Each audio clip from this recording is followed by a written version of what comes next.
This man was elected to the Reds Hall of Fame in 1986, and 3 years later into the National Baseball Hall of Fame. Number 5, Johnny Bench.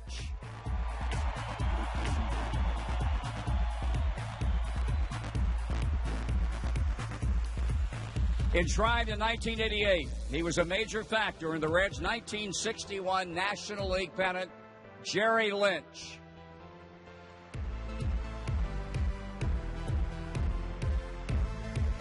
This man spent his entire career in Cincinnati, and in fact, he currently serves as an advisor to the Reds pitching staff. 2001 inductee Mario Soto.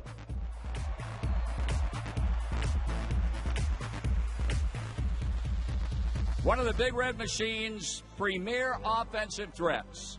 He was inducted in 2003, George Foster.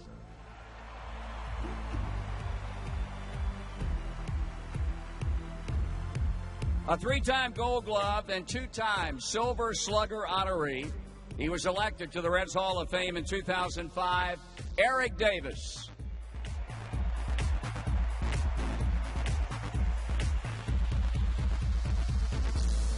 He's the only pitcher in Reds history to throw a perfect game. 2006 inductee Tom Browning.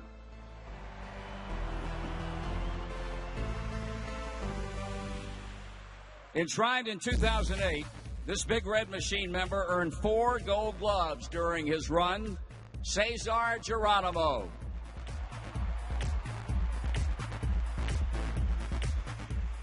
And finally, a 12-time All-Star and the 1995 National League Most Valuable Player, 2008 inductee Barry Larkin.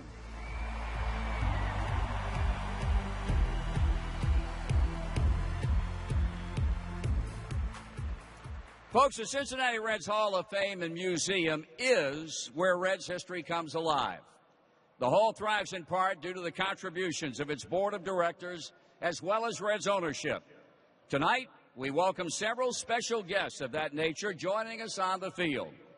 The executive director of the Reds Hall of Fame and Museum, Mr. Rick Walls. The president of the Hall of Fame board, Bob Cooper. And the chairman of the board of directors of the Reds, Mr. Joe Williams. As we all know, tonight's celebration is all about the 3 players that are being honored with induction into the Reds Hall of Fame. We're privileged to have 2 of these great players joining us on the field, along with their families and the family of our first inductee, the late Tony Mullane. Representing Tony on the field are his descendants, Helen Mills and her daughter, Carol Mills.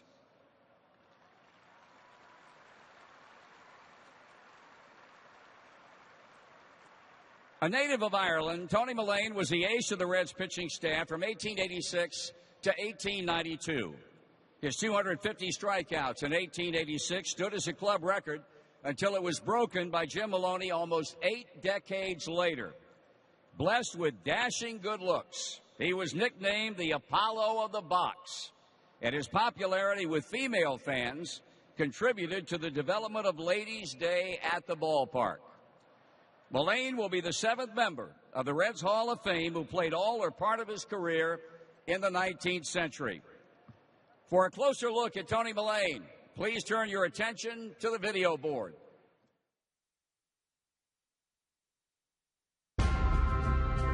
Tony Mullane was the ace of the Reds pitching staff from 1886 to 1892, winning more than 30 games in a season twice and more than 20 games 3 times. His 163 career wins in a Reds uniform stood as the club's all-time record until 1930 and remains the 2nd highest total in club history. Mullane recorded a club record 264 complete games in 285 career starts. And only 3 pitchers in Reds history have pitched more innings than Mullane's 2,599. His 250 strikeouts in 1886 stood as the club record until it was broken almost 8 decades later. and still ranks as the third highest single-season total in Reds history.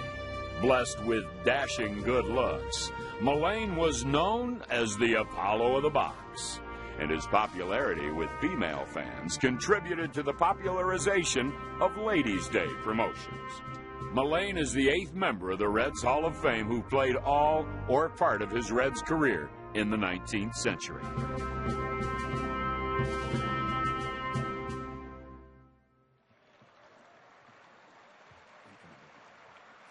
And now to say a few words on behalf of the family of Tony Mullane, please welcome Carol Mills. Carol?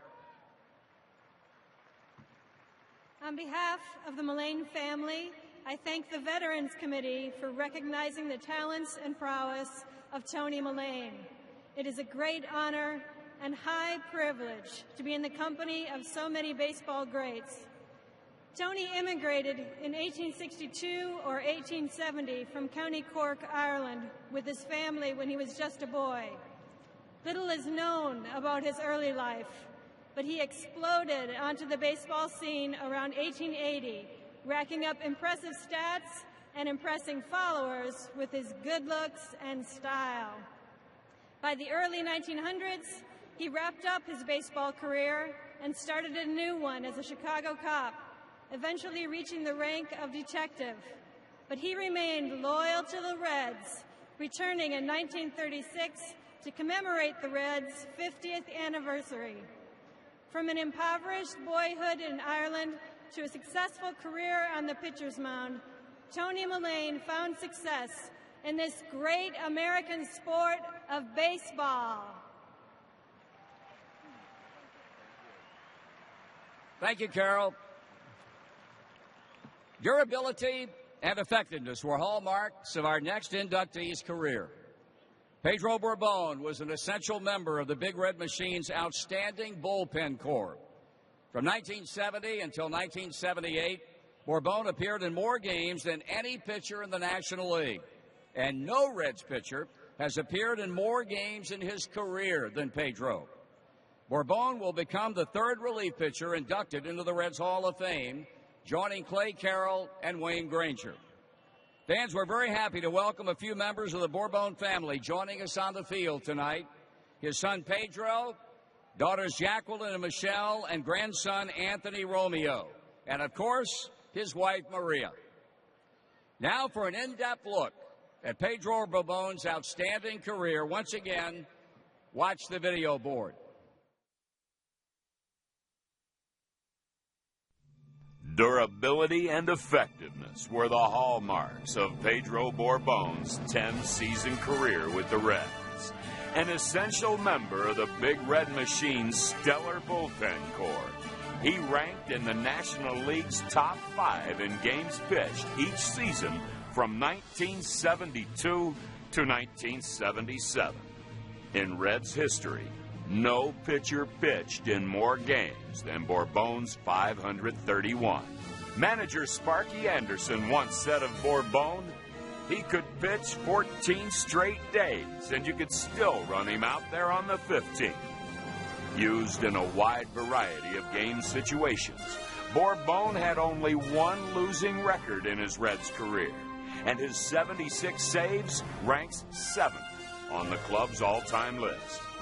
Borbon pitched in 20 postseason games for the Reds in the 1970s, posting an ERA of 2.55, including a 1.26 ERA in League Championship Series play, joining Clay Carroll and Wayne Granger.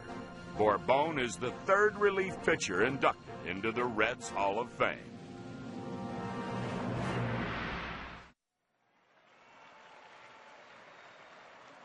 Folks, please join me in welcoming to the microphone, accompanied by his daughter Jacqueline, 2010 Reds Hall of Fame inductee, Pedro Borbon.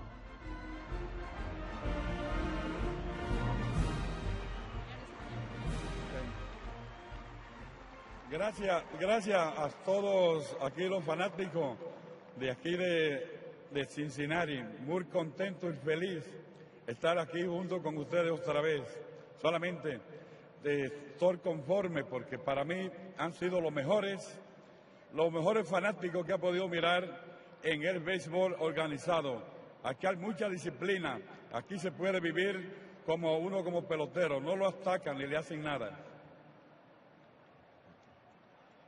He feels very happy to have the best fans Cincinnati, and he says that he wouldn't have made it if he wasn't for just here in Cincinnati.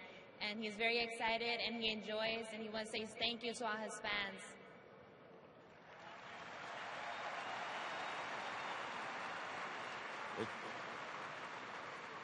También le estoy dando las gracias a todos mis compañeros que jugamos juntos y a todos de aquí del Salón de la Fama que hicieron el esfuerzo por votar por mí, y le doy las gracias a ellos porque se lo merecen.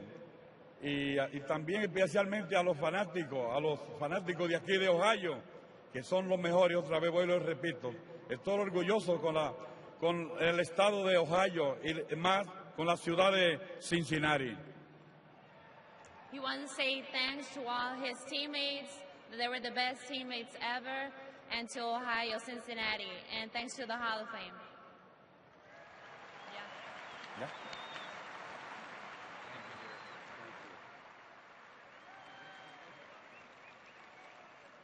All right, time for the final honoree of the evening.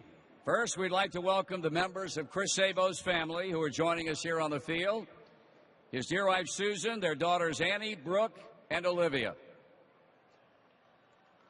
One of the most accomplished third basemen in club history, Chris Sabo and his trademark goggles burst onto the Cincinnati baseball scene back in 1988 as he earned an All-Star Game appearance and Rookie of the Year honors in the National League. During the 1990 World Championship season, he led the club in home runs, doubles, and runs scored. Sabo joins Bill Werber and Heine Groh as the only third baseman inducted into the Reds Hall of Fame. One final time, let's turn our attention to the video board for a look back at Chris Sabo's outstanding career.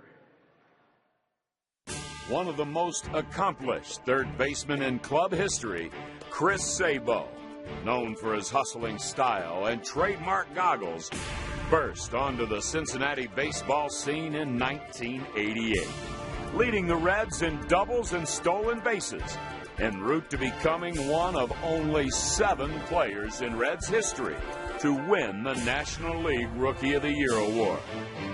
A 3-time All-Star, Sabo anchored third base for the Reds for the next 5 seasons. A fine defensive third baseman, Sabo twice led National League third baseman in fielding percentage. During the 1990 World Championship season, Sabo led the club in home runs, doubles, and runs scored. In the World Series sweep of Oakland, Sabo batted .563, and his 2-home run, 3 RBI performance keyed the Reds' victory in Game 3. And the pitch is swung on and hit well back into left center field. It's hit way back. It's gone! Chris Sabo jumps on a 3-2 pitch and drives it over the left field wall. Sabo joins Bill Werber and Heine Groh as the only third baseman inducted into the Reds Hall of Fame.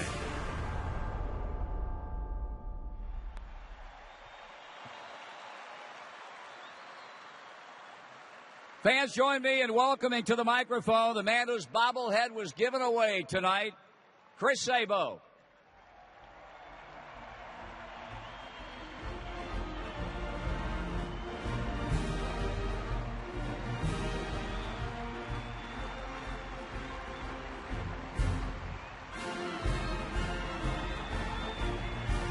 All right, thank you.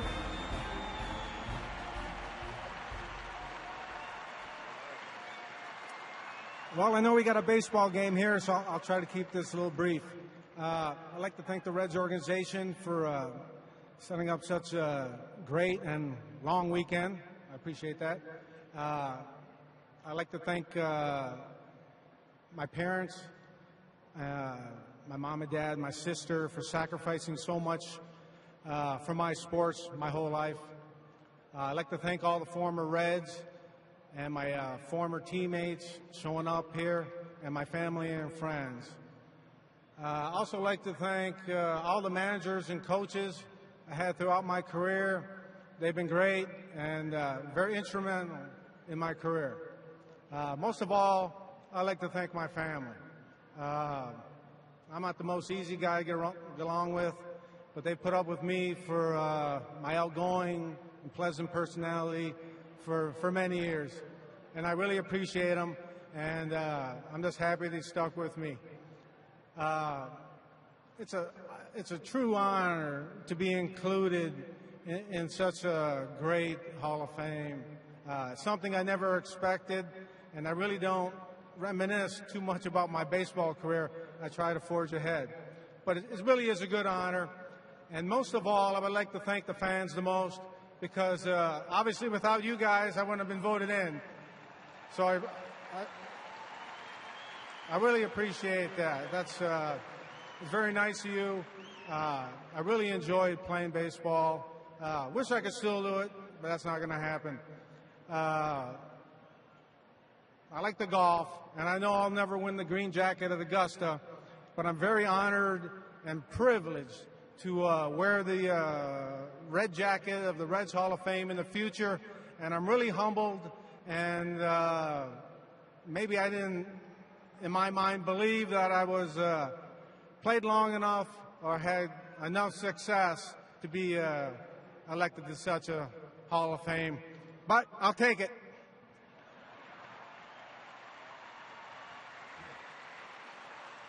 Folks, please join us in a big round of applause one more time as we salute the three newest members of the Reds Hall of Fame, Tony Mullane, Pedro Bourbon, and Chris Sabo.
All right, fans, it is now time for our 2010 Reds Hall of Fame inductees to make their way out to the mound to each offer up a ceremonial first pitch. First up will be a member of two Reds. World Series championship team.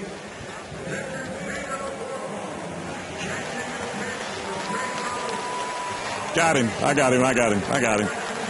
Okay. Yeah, that's perfect right there.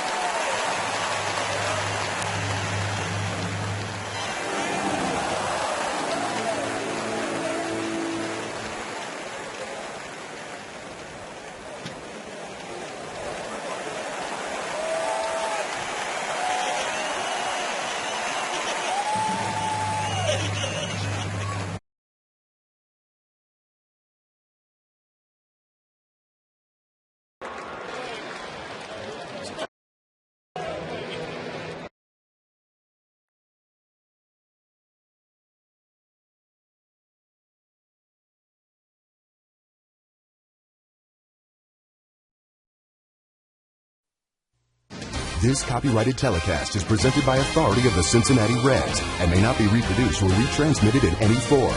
And the accounts and descriptions of this game may not be disseminated without the express written consent of the Cincinnati Reds. Tonight's telecast of Reds baseball and every night on Fox Sports Ohio is presented in beautiful high-definition television courtesy of H.H. Gregg. Weather has been a factor leading up to our first pitch tonight. What about the rest of the night? Let's check in with Jeff Creighton. Things have been hot down at the old ball yard, and it's not just the weather. The baseball's been good, too. But tonight, we're going to throw the possibility of a shower or thunderstorm in there. Plus, it'll be humid. 86 by that first pitch by the time the game is over. 80 degrees. Let's see if we can keep the streak going. Reds, you're all over it. Jeffrey, thank you very much. The story tonight for the Reds, the return of Edinson Volquez. Only 9 starts all of last year. His season ended in May. And, of course, he underwent Tommy John surgery, and here he is making his 2010 debut tonight. Now, Jeff Bradley is sitting downstairs behind the plate. And, Cowboy, you will give us a special vantage point through the front 3 innings for Edinson Volquez tonight. Well, Tom, where I am sitting is almost directly behind home plate in the diamond seats. I'm about 4 or 5 rows back. You can actually see where I'm going to be sitting right now, and I'm straight down the pipe from where Edinson Volquez is going to be bringing that 98-mile-an-hour fastball. So not only will I be able to tell you what is going on, I'll be able to tell you how and why, what is going on with Edinson Volquez on the mound, with the breaking ball, with the fastball, and the changeup. Tell you what, folks, it's going to be an exciting night for baseball tonight. I'm looking forward to it. How about you, Tom? I cannot wait, Cowboy, and we're going to be hearing from Jeff from right down there through the first 3 innings of the game tonight. Barry Larkin will be joining us in the booth during the game, but front and center is Edinson Volquez when we come back.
By State Farm, like a good neighbor, State Farm is there. By Ford F-Series trucks, the best-selling trucks 33 straight years. By Just for Men for mustache and beard, keep your edge. And by Skyline Chili. Whenever you're feeling good and hungry, it's Skyline time. The Reds have taken the field at Great American Ballpark, a sellout crowd tonight. The Reds a half game in front of St. Louis going into play at the start of play today in the National League Central. Jim Tracy's Colorado lineup. Dexter Fowler in center, Jonathan Herrera at second, Carlos Gonzalez in right, Brad Hoff at first, Seth Smith in left, Miguel Olivo catching, Ian Stewart at third, Clint Barmas at short, Jorge De La Rosa, a left-hander, is on the mound. Starting it for the Reds, his first start since the second month of last season, is right-hander Edinson Volquez, and Jeff Brantley sitting down there behind home plate. It's been well over a year since he made a major league start. How do you think he feels right now on the mound? Well, I think, Tom, a lot of it going on with Edinson Volquez right now has got to be adrenaline. You're looking at a packed house here. I mean, there's no seat to be had in this ballpark. I had to move mountains, or at least Karen Forgas did, for me to get into this seat behind home plate to get such a good seat to watch Volquez. But the thing that I do remember, Tom, is when Volquez first came to the Reds. First 8 starts, he didn't even give up more than 1 earned run in any of those first 8 starts. And as you remember, Tom, he was absolutely dynamite. And that's what we're hoping for tonight. Take a look at the Reds defensively, presented by Ford behind Edinson here tonight. It'll be Johnny Gomes in left, Drew Stubbs in center, and Jay Bruce in right. Scott Rowland out of the lineup tonight, so Miguel Cairo at third. The rest of the infield, the regulars, Cabrera, Phillips, and Votto, with a battery of Edinson Volquez and Ryan Hannigan. Edinson Volquez 2 weeks ago turned 27 years young. Grew up in Santo Domingo of the Dominican Republic, and of course he came over from the Rangers in the Josh Hamilton trade, December the 21st, 2007. His first full year as a Red, a National League All-Star in 08. Went 17-6 with an ERA at 3.21 that year. And then last year, just the 9 starts before his season ended with a trip to the disabled list and a pair of surgeries to his throwing right elbow. So Edinson Volquez delivers the first pitch, and it's a fastball, strike 1. And this game is underway. Volquez's first start in the major leagues since June the 1st of 2009.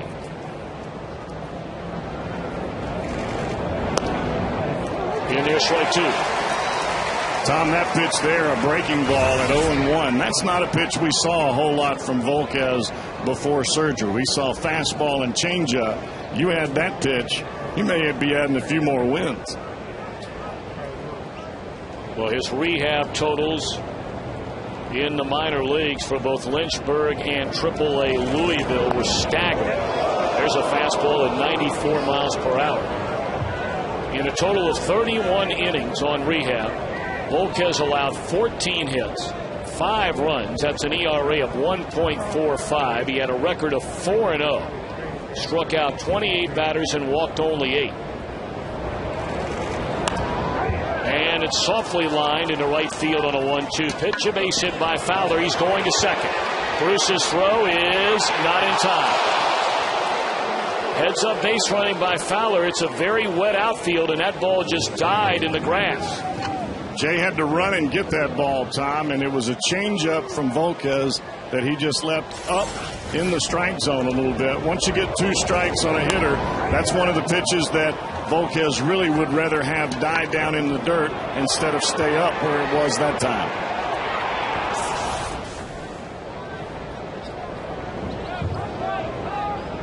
So now we see if Colorado tries to play for an early run here tonight. They have a starter who's just back from injury as well in De La Rosa, making only his 6th start of the year, his 2nd since coming off the DL. Showing bunt is Jonathan Herrera, and it's ball 1 away.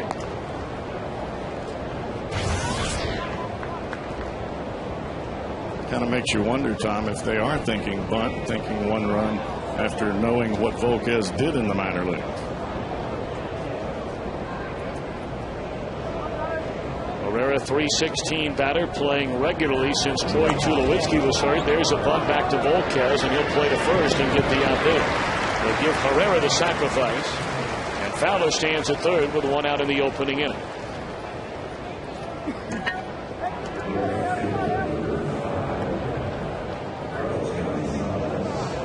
This will be an early test for him, Tom. We saw this last night with Arthur Rhodes facing Gonzalez in a pressure situation, and we'll see how it goes for Edinson Volquez here right out of the chute.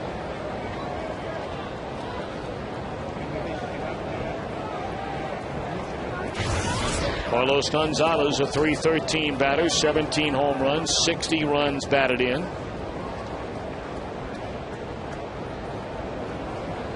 Gonzalez had big final out, the strikeout As Cowboy alluded to in the 8th inning with the bases loaded last night, protecting that 1-run lead.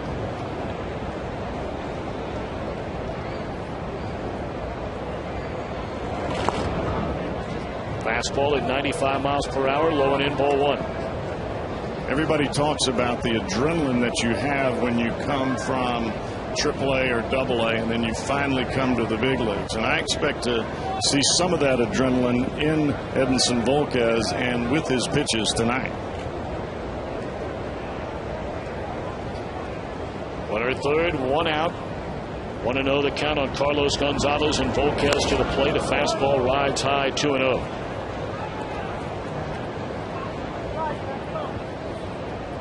Well, you got to believe, Cowboy, that Volquez is very nervous out there on the mound. He said even before the game that he expected this to feel like the first time he's ever pitched in a major league game. I think there's no doubt about it. I can remember talking to Bill Bray when he made his first appearance out of the bullpen. He was the same way, buddy.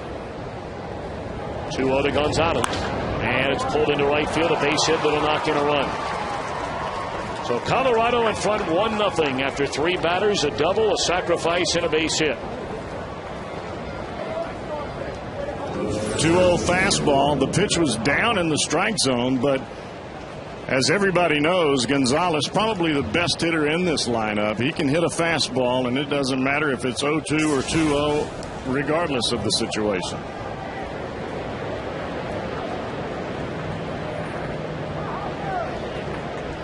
Volquez out there sort of shaking his head, disappointed at the way this one has started, but a long way to go. Got to keep an eye on Gonzalez. Has 12 steals in 17 attempts, and Edinson will do just that. Sellout crowd on hand tonight in what has turned out to be a lovely night. Temperatures have really cooled off. It was a very hot day today, and expecting more of the same heat tomorrow. Fastball, strike 1 to Brad Hawk. A little different pitch right there, Tom. That ball was right at the bottom of the strike zone, right on the outside corner. It even had a little bit of tail to it, running away from the left-hander Hawk.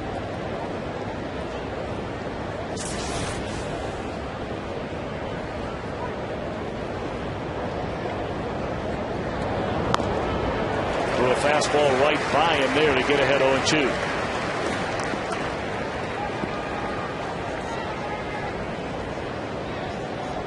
You had to know, Tom, sooner or later you're going to see some of the fight come with Volquez. I'm sure when he took the mound, he's thinking, all right, relax, relax, relax. Well, after you give up that run, that battle and that tiger starts to burn in your belly a little bit. Volquez shakes off Hannigan, now okays the next sign, and the 0-2. A changeup blown away.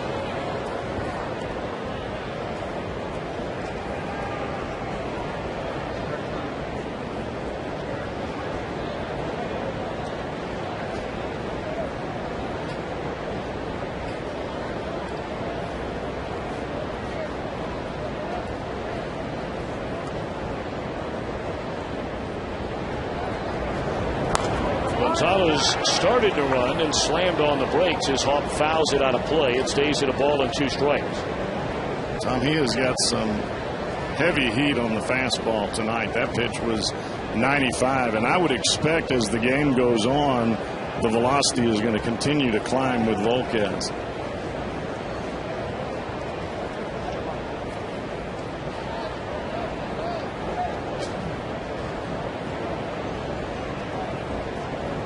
Again, 1 ball, 2 strikes to Brad Hawk. And another fastball that swung on and again fouled back to the screen.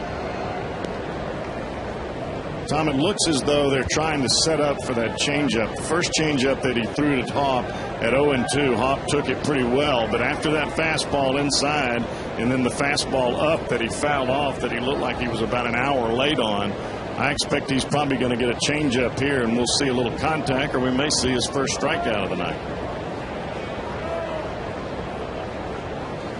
And again, taking a look over at the runner at first, who takes off, got a big jump, throw down to second base, no chance to get Gonzalez. You knew from the time he took off they were not going to throw him out, and that's steal number 13 for Carlos Gonzalez. Well, the two changeups that he has thrown, Tom, neither have been attractive enough for Hawk to take a hack at. I'm not sure if that ball is too far outside when it starts or if it's too far down in the strike zone when it starts. But I'm sure Volquez will make that adjustment because that is one of his best pitches. Well, now Gonzalez in scoring position. It's 2-2 to Brad Hawk. And Volquez to the plate. Misses down and in to run it full.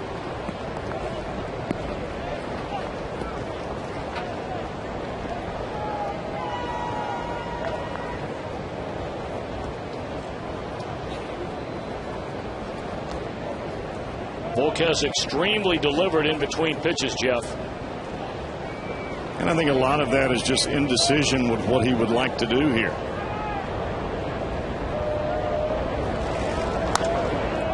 Fly ball in a short left field. Johnny Gomes over near the line makes a catch for out number 2. So an 8-pitch at bat ends in a fly ball for the second out of the inning. Tommy never did get him with the changeup, but he did get him with the fastball inside, and it's going to be tough for this. It's going to be tough for this Rocky Ball Club to lay off the changeup and sit fastball. There's too much differential between the heater from Volquez and the changeup. If they're going to just sit fastball, you're going to see a lot of that stuff, what we just saw, and that's weak pop-ups.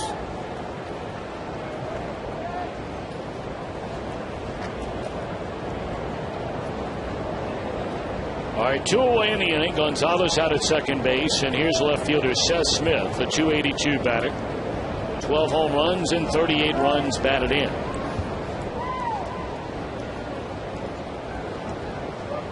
For those of you not with us before the ball game got started tonight, we brought you the ceremony from down on the field in its entirety. The newest members of the Reds Hall of Fame. Family members of Tony Mullane, who pitched back in the 19th century.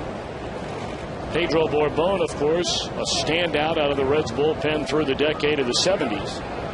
And in the same weekend where we remember the 1990 Reds World Championship season, their third baseman from that team inducted as well, Chris Sabo. Pass called away to Smith, ball 1. There you get a look at the 3. Pedro Borbon, Tony Mullane, and Chris Sabo.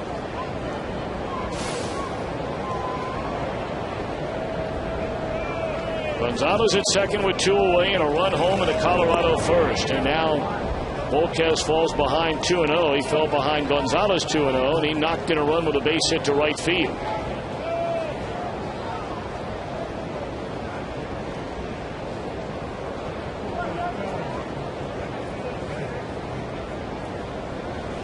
Reds defensively straight away for the left-handed batting Smith.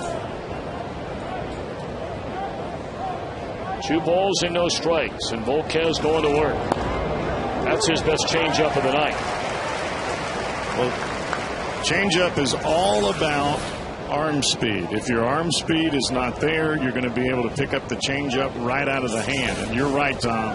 That was by far the best motion and the best action coming to home plate. I thought it was a fastball, and I'm sitting right here.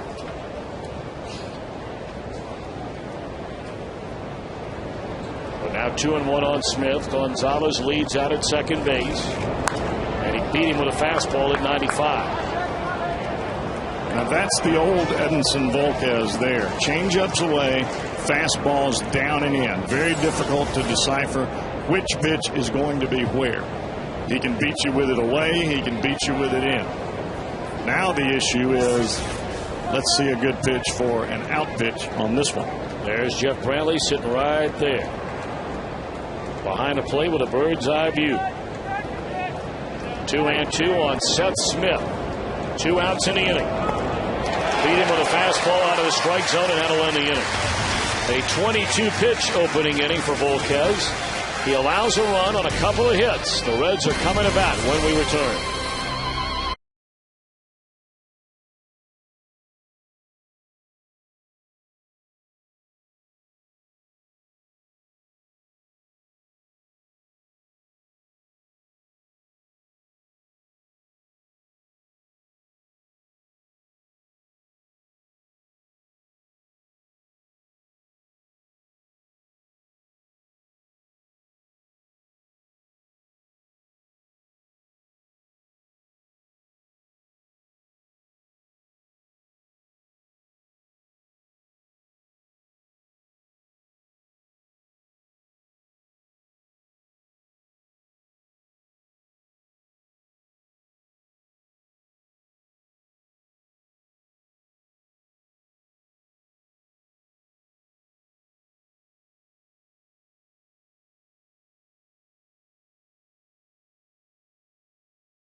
Colorado 1-0 in Game 2 of this 3-game weekend series. Dusty Baker's starting lineup reads as follows. Brandon Phillips will lead it off at second base. Orlando Cabrera at short. Joey Votto at first. Johnny Gomes, a cleanup hitter in left. Miguel Cairo for Scott Rowland at third. And Jay Bruce in right. Bruce Stubbs in center. Ryan Hannigan catching. Edinson Volquez. And on the mound for the Rockies, making his second start since coming off the disabled list. He missed nearly 2 full months, 2.5 months. But he is mighty impressive when he's throwing strikes, is Jorge De La Rosa. 25 starts, Tom, leading up to the disabled list for De La Rosa. He was 19-3 over those 25 starts, but his last start after being on the DL for the duration that you were talking about, only 4 1/3 innings. What he did was he tore a ligament in his pitching hand right along this area right here. That, my friend, is major difficulty. I'm just watching him throw from down here. It almost looks like he's throwing a pie. He can't get through the baseball. And if you can't get through the baseball, you can't get that high velocity. Well, we saw De La Rosa before the injury in spring training. Cowboy, he might have been the best looking pitcher we saw all spring in Arizona. No doubt about it. See, the overall numbers, only his 6th start of the year. He made 4 before he got hurt. Then that start Jeff alluded to before the break against San Diego. And it's ball 1 down low to Brandon Phillips, coming off a big night last night. In fact, Cabrera and Phillips were most of the Reds' offense last night. That duo combined to have 5 hits and 8 at-bats, knocked in 2, scored 2. The rest of the lineup had 3 hits combined. That one popped up in a shallow right, and easy for Herrera. Boy, this is a guy you can't give away at bats with 1 or 2 pitches in an at bat, because he will walk people. Take a look at Colorado defensively, presented by Ford, Smith, Fowler, Gonzalez in the outfield. Stewart, Barmes, Herrera, and Hoff in the infield, and a battery of De La Rosa and Olivo.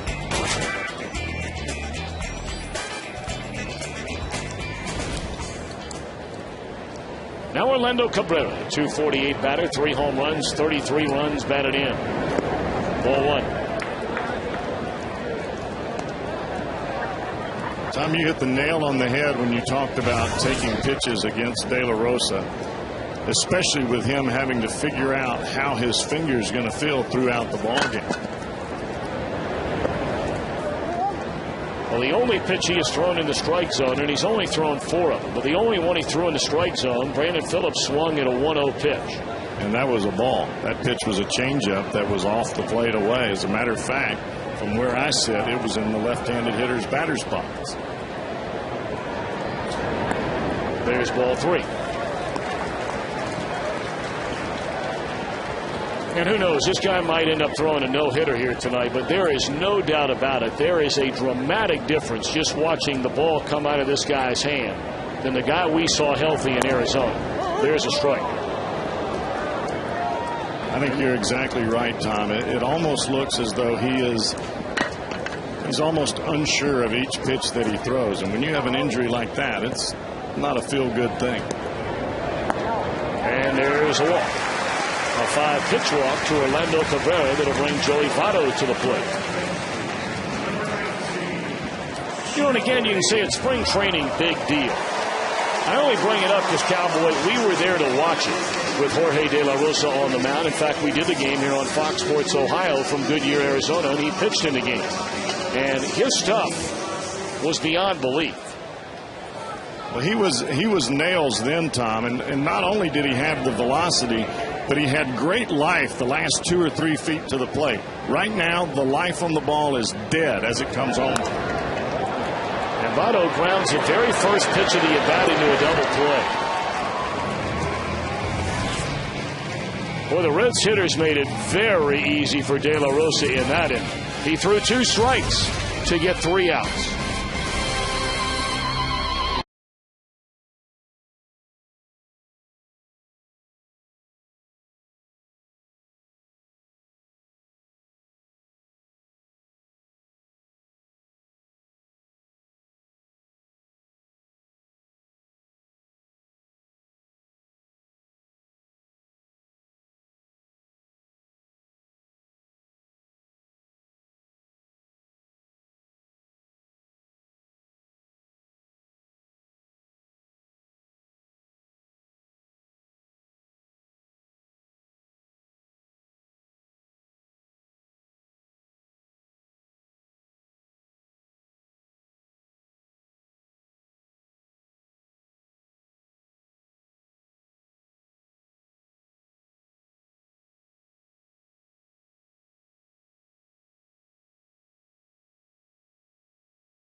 serious lawyers for serious injuries. Call 1-800-ELK-OHIO. Well, here you are.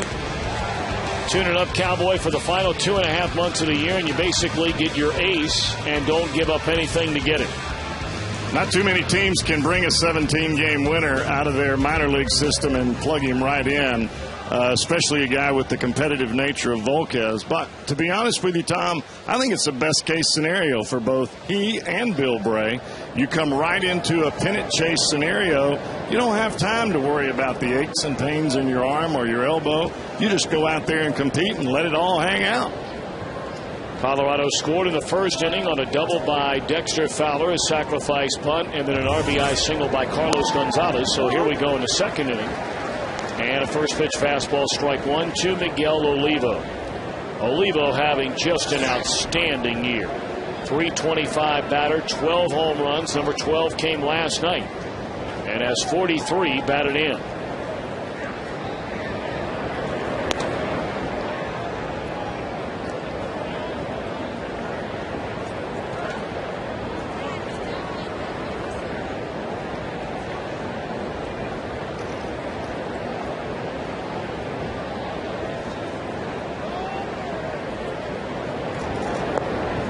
Breaking ball away, and it's 2-1 on Olivo. That's the second breaking ball we've seen from him, Tom, and both of those breaking balls have had some great snap to it, and I would imagine it's just going to take a little bit of time for him to get comfortable getting it where he wants it with all this adrenaline that he's got going tonight. Fastball up and away, now 3 balls and a strike on Olivo. Colorado begins play tonight, 3 behind front-running San Diego. The Padres got a win to pick up a game on both Colorado and the Dodgers last night. So Colorado 3 behind, the Dodgers 3.5 back. That one fouled away off the first base side, although the Dodgers lost again today. 2-0 to St. Louis. Well, that Dodger team, Cowboy, we've seen them 2 series here. And they have knocked the cover off the ball, and they've gone into St. Louis, and they seemingly can't even get a hit. It's almost as though they're intimidated walking in there. They've been dominated there the last number of years. There's a strikeout of Olivo. They've been dominated there during the regular season. The Dodgers eliminated St. Louis during the division series in the postseason last year. Well, that last fastball was a fastball just above the hands of Olivo, and that had some big-time late life to it. That ball looked like it jumped right as it got to home plate.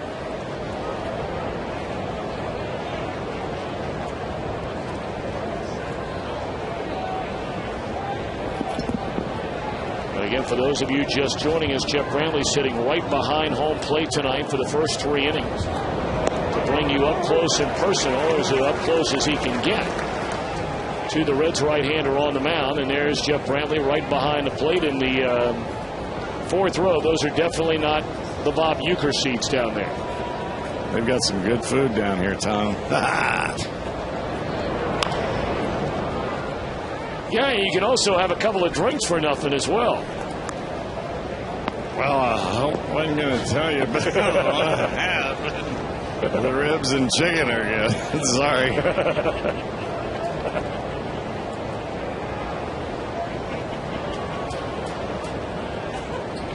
Couldn't help Don't it. forget about your pals when you come back up. I got you. 1 ball and 2 strikes to count on Ian Stewart, the Colorado third baseman. It looks, Tom, as though he's starting to loosen up a little bit. It looks like Volquez is starting to get into a rhythm a little bit. Take a little bit of that edge off. It's so difficult to pitch when your heart's beating 100 miles an hour and you're trying to calm yourself down, but yet ride that adrenaline rush. 1-2 to Stewart, and a breaking ball hit off the end of the bat. That is a foul ball. Of course, the third base umpire never made a motion because it never got to the bag. So everybody in the joint was watching for the third base umpire. That is not his call. That is the home plate umpire. Well, that shows you how much a batter can get fooled on a changeup, and it looks as though over the last 3 that we've seen from Volquez, the arm action is starting to catch up a little bit. He's fooled the last 3 hitters as they've swung at the pitch.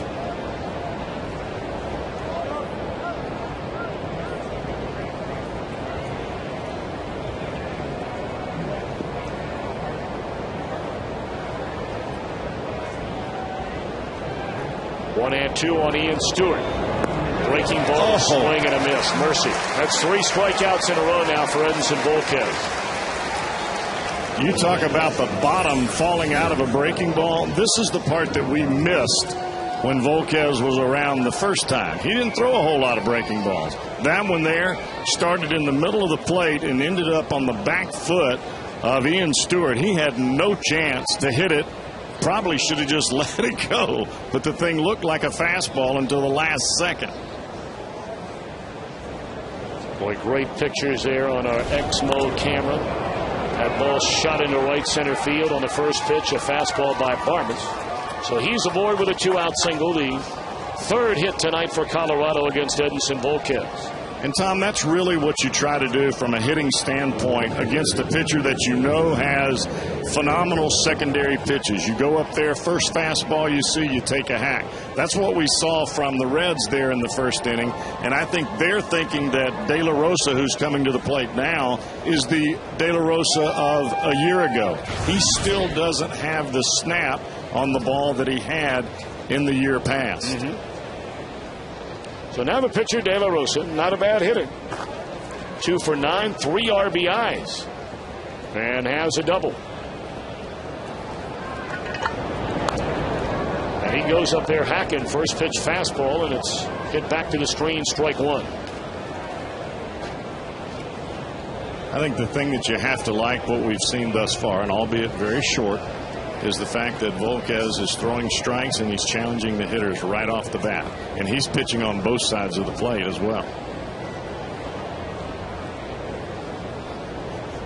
0-1 to De La Rosa is a breaking ball in the inside corner. Another good breaking ball from Volquez, and that's strike 2. Tom, that buckled me in my seat. Oh, my goodness. I thought that was going to be a fastball up and away, and I squeezed my legs as the ball darted towards the middle of the home plate.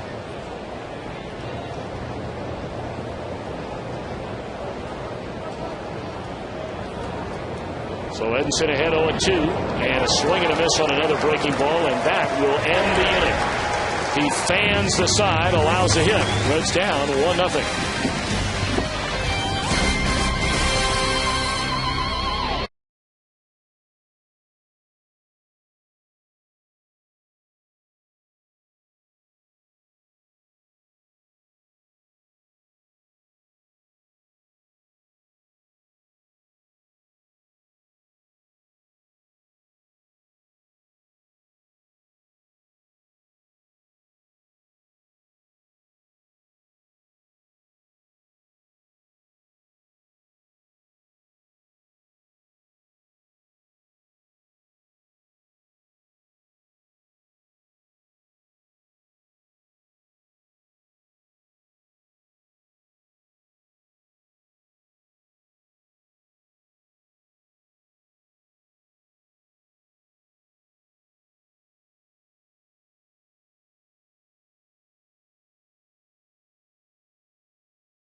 And just playing hard and having fun. Because if you don't have fun in this game, you might just go home. But I'm having fun like a 40-year-old kid and just out there just doing what I'm doing. Most 40-year-olds are sitting in a seat like I'm sitting in here at the ballpark, not on the baseball field. You look at Arthur Rhodes when he comes out of the ball game, he's still throwing aspirins to home plate. That is a testament to his hard work, a testament to his physical ability, and a testament to a guy who just won't say no. Jeff Bradley sitting downstairs behind home plate tonight to really get a bird's eye view of the return tonight of Reds right-hander Edinson Volquez. Through the front two, Edinson has struck out 4, not walked a batter. He's allowed a run on 3 hits. De La Rosa, meanwhile, issued a 1-out walk to Orlando Cabrera in the first inning. We got Joey Votto to end that inning on a double play. So it'll be Johnny Gomes, Miguel Cairo, and Jay Bruce. Johnny Gomes not bothered by De La Rosa. 3 for 3 in his career, including a home run. No Scott Rowland tonight.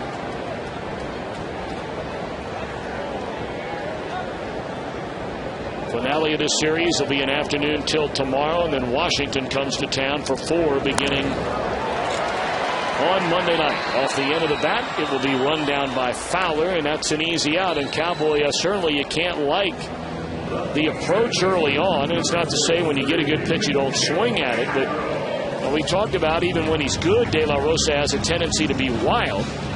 And he's really had a hard time throwing strikes, at least in the first inning. But with a few number of strikes that he's thrown, he's gotten 4 outs rather easily. Well, I think when you look at this overall, I think the second time through the lineup is going to be a little bit different for the Reds. I think they'll realize that this is not the same De La Rosa that they're used to seeing. Here's Miguel Cairo. Boy, where would the Reds be without Miguel Cairo? I mean, you can go up and down the lineup. They had 4 All-Stars this year. All the great starting pitching, the great years that regular players are having. But with Joey Votto earlier this year was out for a week with a bad neck. Miguel Cairo took over for him, knocked the cover off the ball, and over his last 30 appearances, spanning 79 at-bats, Cairo has 29 hits. That is a .367 average. And tonight makes his 20th start of the year. 2-0 count to Cairo. And he looks at a strike. Tom, I think you hit the nail on the head when you were talking about the MVP type play that the Reds have received from Cairo, and that's the kind of position that's awfully difficult to win in spring training. You have to go on past performance.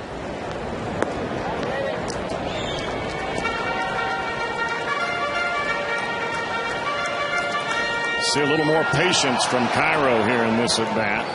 And you see what the count is. It's 3 balls and 1 strike because De La Rosa is still having a difficult time pumping it in the strike zone. 3-1 on the way. And there's a walk. Second of the game through the first 5 batters tonight for Jorge De La Rosa.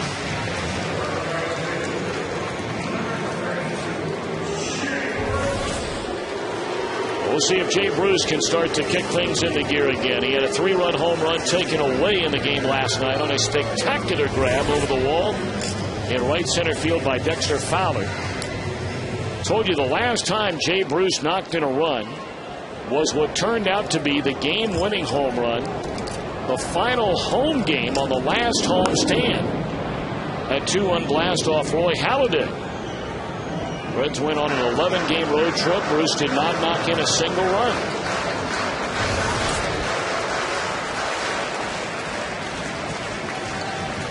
It's amazing to me, Tom, that even with a left-hander on the mound, they continue to put the shift on in the infield. They play him straight away in the outfield, but the shortstop is almost on top of second. There's a lazy fly ball into left center field. This one easy for Fowler, and they're 2 away. Cowboy, you can really see Jay Bruce's confidence against a left-handed pitcher. You know, it's that old adage about 1 step forward and 2 steps back. I mean, he's almost seemingly of late again throwing at anything coming up to the plate. He is swinging against a left-hander. It's almost as though he wants to swing at the first couple of pitches or make contact with the first couple of pitches, so he stays away from the strikeout. A pop-up is not so embarrassing. A strikeout, people talk about it. Ball 1 to Drew Stubbs.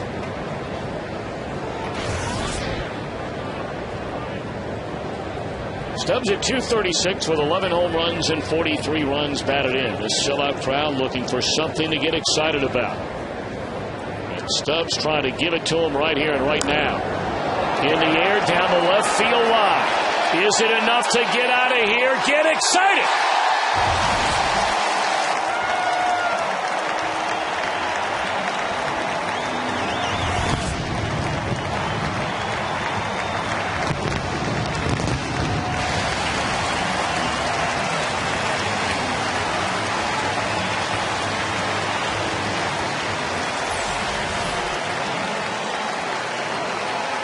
Tom, that pitch looked like it was an off-speed pitch out over the plate. It looked as though Stubbs was going to be a tad early, and for some reason he was able to keep his hips cocked and didn't open the hips until the last second and just flipped that baby out of here. A very short 328 feet down that left field line, and Stubbs just did clear it. The pitch looked like it was away from Stubbs just a bit, but you can see the hips stay closed until the last second, and then boom, they open right in time. So the Reds have a 2-1 lead for Edinson Volquez, and it's 1-1 to Ryan Hanigan for Drew Stubbs, home run number 12. And now 45 runs batted in for Stubbs. How amazing is that, Tom? It just blows my mind for a guy that started out in the leadoff spot, and now here he is loading up on home runs and RBIs, and batting average doesn't seem to be a concern as much anymore. 2-1 to Ryan Hanigan. Tom, how good would Stubbs be if he could cut those strikeouts in half? Oh my goodness, he could hurt some folks. And obviously that's part of the grand plan for Drew Stubbs. Still a rookie in his first full year in the major leagues, playing every day. I mean, there is a lot to like about the former number one pick out of the University of Texas. A lot more learning, a lot more experience, and obviously, Jeff, that's exactly what they're hoping will happen. Well, I think as long as he continues to talk about the game and learn and make those small adjustments as he has, I think he'll continue to get better. Breaking ball is high to Ryan Hanigan, 3-2. The one thing that you don't expect, and you really don't want this to happen, is for a guy to make a huge adjustment and everything come together overnight. Because sooner or later he's going to run into trouble at a later time in his career, and if he makes another huge adjustment, you might lose him. 3-2 the count on Ryan Hanigan with the bases empty and 2 out. And that was nowhere near the strike zone, and that's a third walk in the game issued already through the first 8 batters of the night for De La Rosa. You got to wonder if this guy's healthy, to be completely honest, Jeff. That's what I was going to say. I haven't seen anything from him besides the fastball and a changeup that would make me think that he's okay. That breaking ball there was terrible, and we haven't seen any other ones. That boring cutter that he threw under the right-hander's hands, we've seen none of those tonight. So now Edinson Volquez, only 7 hits in 77 career at-bats. That's a batting average of a secret agent, .091. Cowboy, were you a secret agent for your career? Did your career batting average start with an O? This ball driven into right center field, but Fowler will run it down. Cowboy, yay or nay? Secret agent. Yes, I am. Drew Stubbs, a 2-run home run to put the Reds in front, 2-1.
$100 from Shakely goes to the Reds Community Fund. Shakely, it's done. Tom, this has been absolutely incredible to sit down here and watch the pitches come in from Edinson Volquez. You get a perfect bird's eye view as to what he has on the day. The breaking balls have been out of sight. The changeup is really starting to come, and I fully expect the fastball to continue to rise from the 93, 94, 95. Now he's going to be heading into that 96 category. Well, in 1995, Barry Larkin had a pretty good year. And Barry Larkin kind enough to join us up in the broadcast booth tonight in town, of course, for the induction ceremony, both on the field before the game today and then tomorrow night. How are you, young man? I'm great, man. Great to see you. Happy to be here. It's always nice to come back. It is nice to see this young man back on the mound. I was looking for the Reds to make a trade, but I didn't realize that this guy was going to be ready the second half, so it's interesting to see. And, I've got an opportunity to watch him before all the injuries that came about. And if he can get back to where he was, it's going to be a good second half for the Reds. Let me ask you, when you're you go back to the 95 club, when you make it to the NLCS, you guys make the whopping deal there right before the break where I think you got Mark Portugal, right? That whole group, Deion Sanders. And, sure. And the big trade takes place, and obviously a big shot in the arm for a ball club if you're thinking about winning a World Series, and you guys had a team that could have done it that year. What does it mean to the guys on the team when Edinson Volquez now is back? Well, it means everything. I think the team certainly is looking, if we have a chance to win, the team is looking for the front office to do something. Sometimes that something happens from within the organization, but something has to happen. When you get close, listen, the last time this team has had a chance to win was 1999. Right. And so when you get a chance to strike and the fire's hot, you got to go for it. This is the move. We've been talking about it at the network. This is the move. You got to get some kind of pitching, someone that's going to take you that second half, someone fresh, and Edinson Volquez is one of those guys. Boy, man, you were always smooth, but now the TV work, you're dialed in now. Am I right or wrong? Hey, I tell you, I enjoy it because I get an opportunity to watch all the time. Jeez. I remember coming down there to interview you back in the mid-1980s in the old Channel 5 days. You were always good then. Well, thanks. Even though that Michigan, sort of thing. Well, let's leave that anyway, alone. but now all of a sudden you walk up here like you own the joint and just bang, bang, bang. It's comfortable, man. It's comfortable. It's nice to be back here. I've been doing this now for 2 years. Mm-hmm. I enjoy it. I get a chance to work with some really great guys. A big fan of yours. Mm-hmm. Some absolutely. Matt Vasgersian is a huge fan of yours. We're good buddies. Yeah, absolutely. I get a chance to work with him and Danny Plesac, Harold Reynolds, Sean Casey. Those guys. It is such a good gig that we're doing right now because we get an opportunity to watch a lot of baseball, but we get an opportunity to talk baseball. We talk about the X's and the O's, about the execution, about why guys are successful. We're basically doing what we were doing in our veteran years in the dugout, in the clubhouse. Now we're just doing it on TV. Hey, Lark, this is Cowboy downstairs. I'm in the popcorn section. I've seen you down there, Cowboy. In 95, you talked about it a little bit. How important was it for us psychologically to make the trade that we made when we got Portugal, when we had John Smiley and Burba, just really putting that rotation together with Pete Schurig, Mike Morgan. Just talk about the psychological effect on the club at that point. Well, psychologically, I think you have a situation where you know good and well that your team is out there and you're winning. You're in a dogfight. You want to make sure that you have the support of the front office saying, listen, we know you guys are close, and we're going to be willing to go out there and go the extra mile because you guys are close. And it gives you as a player, it gives you an edge. You just know that everybody is kind of synced up and kind of harmonious. Everybody's on the same wavelength, and it's a positive thing. Sometimes, Cowboy, you know this as well as anybody, sometimes that move doesn't always come from the outside. We were talking a lot about Cliff Lee possibly coming over here. But you know what? Edinson Volquez is a pretty good pitcher as well. An accomplished pitcher with some great stuff. And, you want, as a player, you want your front office, you want your organization to say, we have a chance to win, and we as an organization are we're going to be willing to do whatever it is to help you guys kind of reach that goal. And don't you think that sometimes the July 31st deadline is blown up a little bit beyond what it needs to be simply because August 31st could be just the same? It sure could. It sure could. It's not about names. It's not about formalities. It's about guys going out there and getting the job done. You know what? I think psychologically, a lot of teams look at that date, okay, this is the last time we could do anything to add anybody to our postseason roster, okay. But as far as in the clubhouse is concerned, as long as you are willing, as long as you feel as a team that your front office is willing to do whatever it is to help you get over that hump. That's all that matters. That's all that matters, absolutely. 2-0 on Carlos Gonzalez after a walk to Herrera. Throws him a 2-0 changeup that's fouled away by Gonzalez. 2 balls and a strike. When you're sitting at the MLB Network studios, and look, you know, some of the names you just mentioned, guys that have played a lot of other places. And, you know, you get inside that baseball bubble, but you get out of the Cincinnati baseball bubble. Sure. What do people think of this team, or at least what are you hearing people saying about this Reds team? Before this year, people were non-believers. Sean Casey and myself were the only two that really went out and said that this team was going to be competing late in the season this year. And because of the Scotty Rowlands, because of the Orlando Cabreras and the development of the Joey Vottos and the Jay Bruce and Brandon Phillips, people still don't believe.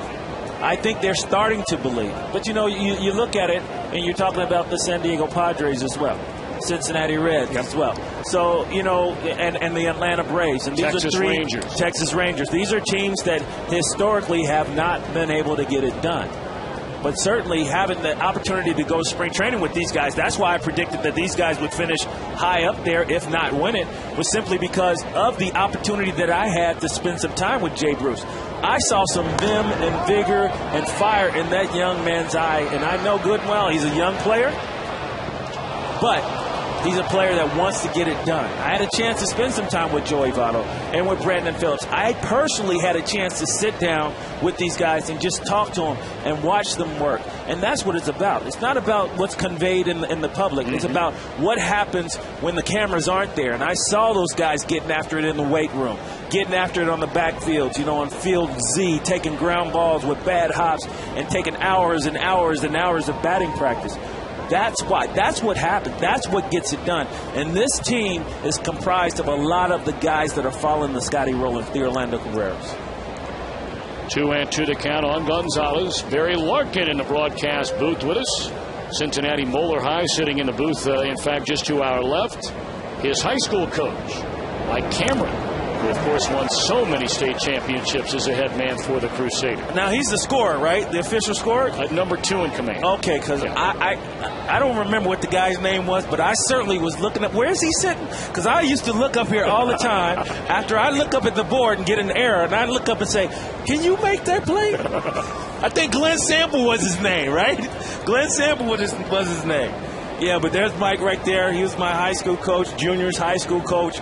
He did a lot of great things in his career and helped a lot of young men develop into great baseball players. And, of course, the 1 year he steps down 2 years ago, the very next year, Moeller wins the state championship. There's a swing and a miss. And, again, that was a Volquez changeup, wasn't it, Cowboy? It's strikeout number 5 tonight. It's all about arm speed, Tom. He set it up with a hard breaking ball inside that he just fouled off, and he comes back. This changeup actually starts in the middle and runs off the plate away. You know, I think it's so important to watch. When we're watching Volquez throw, and you heard Cowboy talk about it, his arm speed, his looseness. You know, a lot of times I've seen guys come back from surgeries and they're just not as loose and free, and it doesn't look like he has any tightness at all. And when he can throw that mid-90s fastball and then throw that 70-mile-an-hour changeup, that's very difficult to pick up because he doesn't look like he really does anything differently. Maybe muffle that ball a little bit on his grip, but that's about it. Well, now, how's your family doing? Everybody good? Everybody's great. Mom and Dad are good? Mom and Dad are great. All right. Everybody's doing well. Because I know everybody, obviously still talked so much about you, and everybody was so excited when you were down there in spring training, kind of You know, and Mr. Castellini and the ownership group, Walt Jocketty, they continue to bring so many guys back in the fold. I mean, it really is exciting to be a part of this organization again. It really is, man. I get a chance to talk to Eric, Mario Soto. I spend a lot of time with him today, and Tom Browning. It's just nice to see the guys back here, and they're back here not in kind of a figurehead capacity. They're back here making a considerable difference and influencing some of the guys coming up through the organization. When Walt Jocketty reached out to me and told me he wanted me to speak with Bob Castellini, that's exactly what they said. We don't want you just to be here. We want you to be here to help us develop it. I had a chance to go out in the spring training. As I said, Eric Davis had a chance to be out there in spring training. Tom Browning's been out there. There are some great baseball minds and great baseball people associated with this organization right now, and it's a good thing. Well, I know you had the chance to work for another Major League Baseball team for a while there, but it never felt right to the rest of us when you were over there. And I used to see it when we go rolling in there. It's funny. In 2005, I had an opportunity to go and play for the Nationals. And I went and I sat in that dugout, and I saw that jersey with number 11 on it, and I could not bring myself to putting that jersey on my back. It just didn't feel right. It's nice to see you with number 11 in a Reds jersey. Can you stick around for one more half inning? Sure, you got it. We have these things called breaks. You know all about it. I do. All right. Got to pay Brantley's salary down there.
Signs in left center or in right center during our game tonight. Tina Griffins of Cincinnati will win the beautiful new Tundra on display every night at the ballpark, and you can register for your chance to win in an upcoming game by seeing one of your Cincinnati and Northern Kentucky Toyota dealers.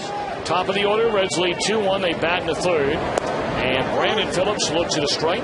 Jeff Brantley is sitting downstairs in the diamond seats to get a better look at Edinson Volquez, his 2010 debut tonight.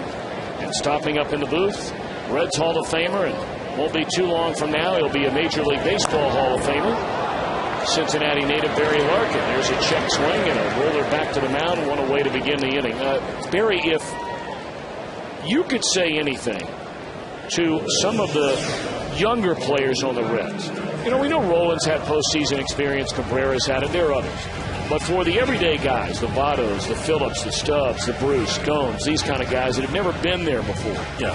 Is there one or two things you would say to them to maybe file away as they're now starting to push to try to get in? I think, Tom, I think it's for every player, it's about consistency and longevity. There's going to be plenty of times where you feel good and strong early in the season and you're doing well. But as August comes, end of July, August comes, in September, those are the dog days. At that particular time, that's when you have to have the mental capacity and the work acumen to go out there and do it the same way. Not at the same intensity, not as many, but certainly mentally you have to stay focused at that time of year, because physically that's when you're starting to feel a little bit drained. So I would just in advance talk about what's going to happen down the road, down the stretch. We're going to be tired. We're going to struggle at times, but we cannot go away. We cannot deviate away from what we're doing right now that's making us successful. At least that's what Cowboy told me. Well, I can promise you one thing. He might have told you something similar to that, but I can promise you the words acumen and deviate never entered that conversation. Stop it. He just had a little twang on him. When those two words especially rolled off your mouth right there, I said, I know it's the first time in this broadcast booth that anyone, me included, have either used acumen or deviate. There's a base hit into left field by Cabrera. Boy, he's been a nice player to watch. I love him. And, you know, when I had an opportunity to talk to him in spring training, you know, I went up to him and I said, man, I'm so proud of you. Just because of everywhere that he has been, he's won. Everywhere. And people want that in the organization. My only hope is that he is able to stay in Cincinnati for some time, because I think that position is so important to have consistency, and he is a very consistent player. I remember him as a youngster in Montreal, though. Mm-hmm. Man, he was hitting behind Vladdy. He was the protection for Vladimir Guerrero as a young player. Well, they had some players in that lineup. Jose Vidro, man, that guy could hit. Larry Walker. Oh, yeah. Marquise Grissom. Delino DeShields. Man, they had some players. Well, that was a club, when you go back to that 1994 year when the strike hit and everything, where the Reds were the leaders in the West. Yep. And Montreal had the best record in the entire National League. They were the leaders in the East. There weren't three divisions back in those days. Right.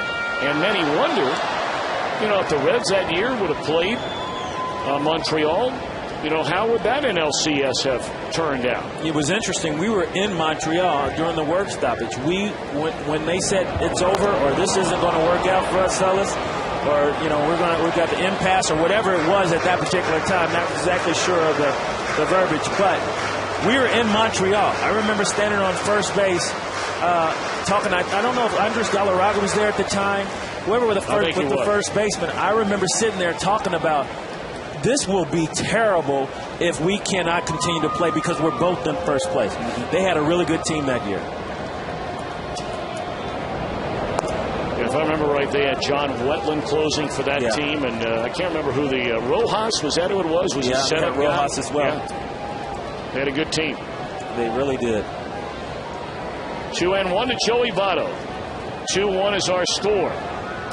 We're in the bottom of the third inning, and De La Rosa to the plate. A check swing. They appealed. Didn't look like he went. No, says Tom Hallion. I'm so glad this guy had an opportunity to make the All-Star team, but, you know, it's a shame that it came down to the fans voting. I mean, it really is amazing, and there's always going to be your All-Star snubs, but the way this guy, you know, handled everything, it was interesting because I saw the day after he got snubbed, I think he got called out on strikes and he got kicked out of the game. That's right. And, you know, guys were asking me, you think he's, you know, concerned about the All-Star snub? Do you think he's upset this, that, and the other? Then the following day, I think he hit like 2 home runs. In New York? Right, absolutely. Yep. So it was nice to see. But you know what? That's all development. That's all maturity. And I don't know what was going on, but I know he's had some issues in his life. But it's so nice to see him develop as a player, as a young man. It's nice to see him smile. Cowboy, how much fun was it being a teammate of Barry Larkin? I can remember this play to the day. I had saved, I don't know how many saves in a row, and we're in Colorado. I end up walking the bases loaded. We had one out, and Eric Young is at the plate. Eric Young had not hit into a double play in his life, and he hits a ball that goes right beside my right leg as I landed. And I'm thinking, oh, God, they're going to score. And I turn around, and guess who's standing at second base? The guy just to your right. Picked it up, stepped on second, threw it to first, double play. And I remember it like it was yesterday because I could not believe that he went that far to get that ball because it was smoked. And ended up turning a double play. And that's that one save out of the year that you think, would I have really won the Rolaids that year if that didn't happen? So but see, you have what to give credit to all your guys that are behind you, because you don't do it by yourself. But see, what Cowboy doesn't realize, as both runners, or at least the lead runner, Cabrera took off to steal third. The trail runner, Votto, was not rolling. And then all of a sudden, when it squirted away from Olivo, Votto able to go to second base. You know, the one thing that never goes into a slump is speed. You got a left-hander who's pretty slow, De La Rosa, to the plate. Anytime you got a base runner on second base, then Orlando Cabrera, I guarantee you, he knew a breaking ball was coming, because you see him peeking in there. But veteran guys that have speed can put pressure on the defense, and this gives clubs chances to win ball games. Yeah, that ball almost hit Joey Votto. But what I was going to say is Cowboy didn't realize his back was to me, but I was breaking behind that runner. There's a liner in the left that'll knock in a run. Tagging and scoring is Cabrera, and the Reds lead 3-1. I was actually out of position because I was breaking for the runner behind. Don't tell me that. That's ruining my dream. You're ruining my dream. I can ruin it now, Cowboy. It's over, buddy. That was the greatest play of all time. I don't care what you say. You know, one Barry Larkin story for me, and I'll never forget it as long as I live. I was announcing the Cubs games at the time, and the Reds came into Wrigley Field, a night game, a rare night game in those days. Yeah. And I was working with Bob Brenly at the time and Ron Santo, but 3 at-bats in a game. First 3 times you came up in the game, you came up with a runner at second base and nobody out. And the first 3 times up in the game, you hit ground balls to advance a runner. Sinking liner is caught, and that will end the inning. That's a nice play by Gonzalez. But anyway, you advance a runner, you score all 3 times. Your last time up, you get a double to knock in what turned out to be the winning run. And Bob Brenly looked at me and said, man, that guy is a ball player. Very great to see you, man. All right, Tom, thanks for having me up. Thanks for coming up. Have a great weekend. And we'll see you on MLB TV and the MLB Network the entire summer. And I know you'll keep talking up those Red Legs. I will, and I'll look for them to be in the postseason because I'll be covering that too. Just don't bring Vasgersian or Plesac. All right? All right, buddy. Good seeing you, Barry. Barry Larkin in town for the weekend.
In Northern Kentucky Toyota dealers, where you can register to win the Tundra at Great American Ballpark by JTM. Food, family, fun, JTM. And by Geico, 15 minutes could save you 15% or more on car insurance. Visit geico.com or call 1-800-947-AUTO. Top of the 4th inning, the Reds with a 3-1 lead. Edinson Volquez begins the 4th. Ball 1 to Seth Smith.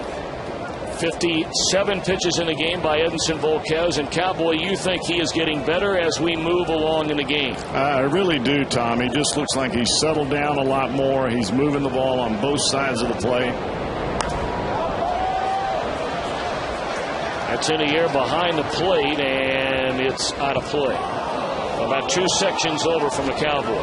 The thing about it, Tom, is you look at that pitch there to Seth Smith, and you can dissect it all you want. The bottom line is, for Volquez to get full extension and to drive that ball at his hands, you have to be totally healthy. Otherwise, you can't get it there. There would be something that would hinder you from being able to drive it all the way on the other side of the plate, away from your arm, and still be able to keep it straight. If you were hurt, the ball would tail back over the plate. 2-1 to Smith. He'll be followed in the inning by Miguel Olivo and then Ian Stewart. Colorado scored in the first inning on a leadoff double by Fowler. They bunted him down to third, and then Gonzalez knocked him in. After Gonzalez stole second, Volquez retired the next 2. He struck out the side, allowed 1 hit in the second, walked a batter, got a strikeout in the third. That one hammered down the right field line, foul.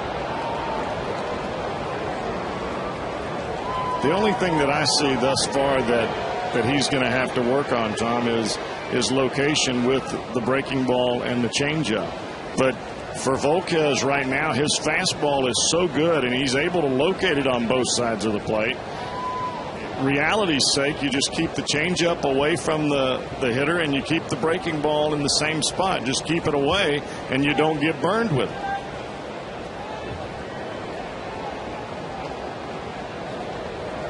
2-2 to Smith.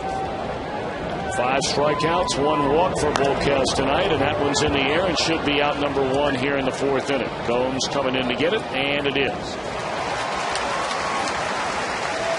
Tom, I wish you could see the ball as it just jumps, being at the level that Volquez is, almost as though I was in my lazy boy standing behind or sitting behind home plate as Ryan Hannigan is. That ball looks like it's going to be about belt high, and by the time it gets to home plate, it's about neck high, and the bat head is already committed to the strike zone. There's no way you can put the ball in play fairly.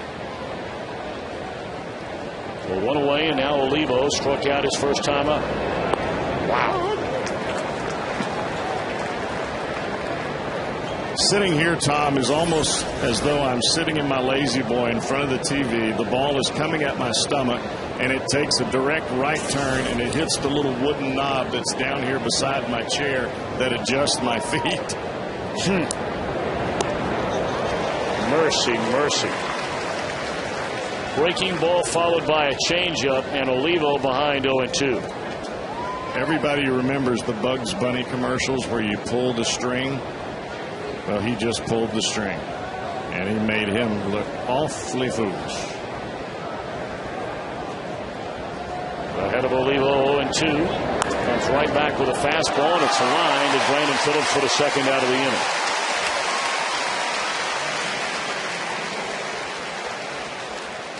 You have to remember, too, Tom, that Volquez has been setting up minor league hitters for the last, I don't know, 2 or 3 weeks, whatever the time was that he was down in the minor leagues doing rehab.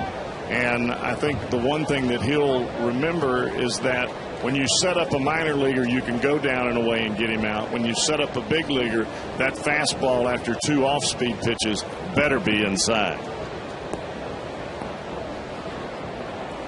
2 down for Ian Stewart. He struck out his first time up. Colorado scored in the first. The Reds got a 2-run home run by Stubbs in the second. And after a 1-out hit and a walk to Cabrera and Votto, a sac fly RBI by Johnny Gomes made it a 2-run lead.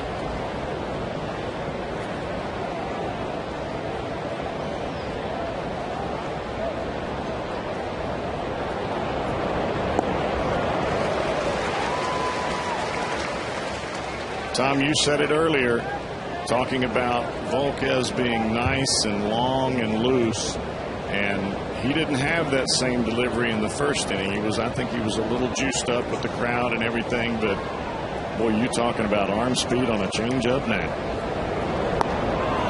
And then he comes back with that kind of a breaking ball. I mean, this is very impressive stuff in this inning by Volquez. It really is, Tom. And to be able to throw a changeup where you have full arm speed and the ball just comes out of your fingers at the last second. And then you come back with a breaking ball where you have to use your fingers on top of the baseball and drive the ball down in consecutive pitches. Oh, baby, that was close. But just looking at the setup of those three pitches, Tom, the changeup first, then the breaking ball, and then that fastball that I thought it was a strike, but evidently it misses. But that's the kind of pitching that if we're going to get that from Volquez, that's a #1 in any league at any time. 2-2 the count on Ian Stewart. He's got to be wondering what is coming now. Oh, my. That's all, folks. Oh, my.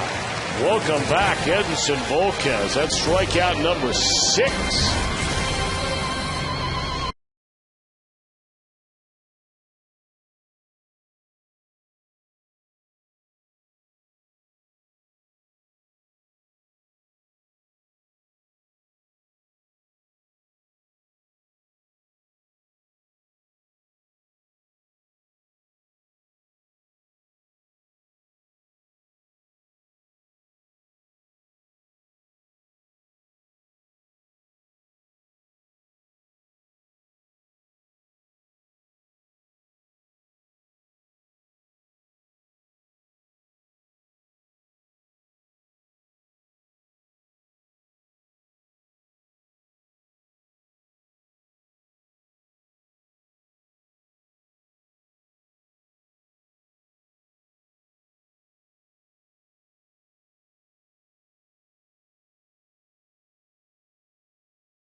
FoxSportsOhio.com.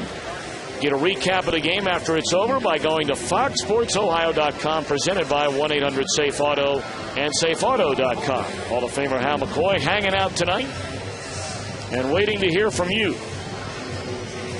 I'm Tom Brenneman. Barry Larkin has joined us tonight, and the Cowboy is out on the range right now. Is that what you call this? Well, you're not in here. So that means you're out there. And if you're known as a Cowboy, then that means out on the range. Here's a one-hopper to Jay Bruce, and that's an easy out to begin the inning. Well, you can tell Hopp has not played first base a whole lot. He caught that ball and looked like he was going to run around towards second a little bit. When you catch the ball at first base, your first movement is supposed to be directly towards first base. He just kind of made a big circle and then assumed that the pitcher was going to be there. What if he's not? You're in trouble. Hey, by the way, what are you drinking down there? I am drinking a Coke. I'm drinking a Coke, and it just happens to be in this, wow. I've told a police officer that before. Well, I'm getting another one, actually. I'm already through that first 48 ounces. I need another one. I'm used to having about 4 or 5, Tom. You know. Don't forget your friends. Nachos are great. No. There's ball 1 to Bruce Tubbs. He hit that 2-run home run down the left field line. His only at bat tonight. This one fouled out of play, a ball and a strike.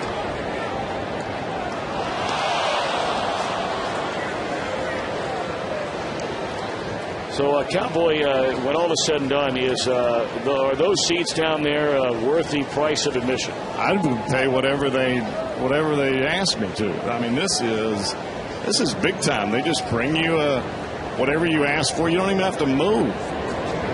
It's like being in a restaurant, but yet there's a live baseball game on 5 feet in front of you. Doesn't get any better than this. Now, don't forget your friends. I don't have any right now. 2-1 the count on Drew Stubbs. This one driven into right center field, hit pretty well. Back to the wall. Gonzalez goodbye. A second home run for Drew Stubbs.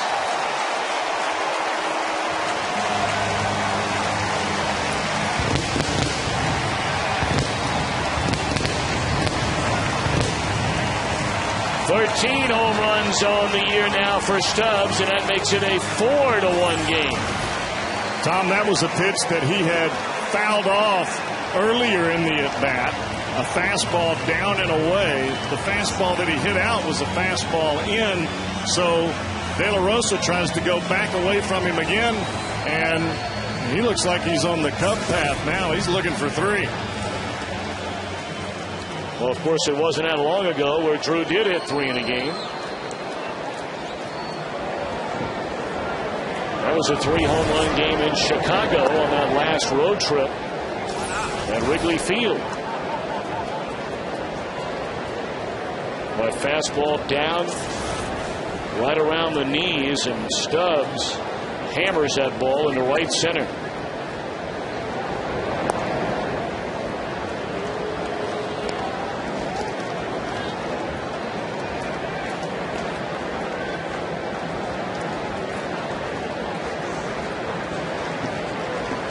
Ranch dressing is really good on chicken fingers. Did you know that?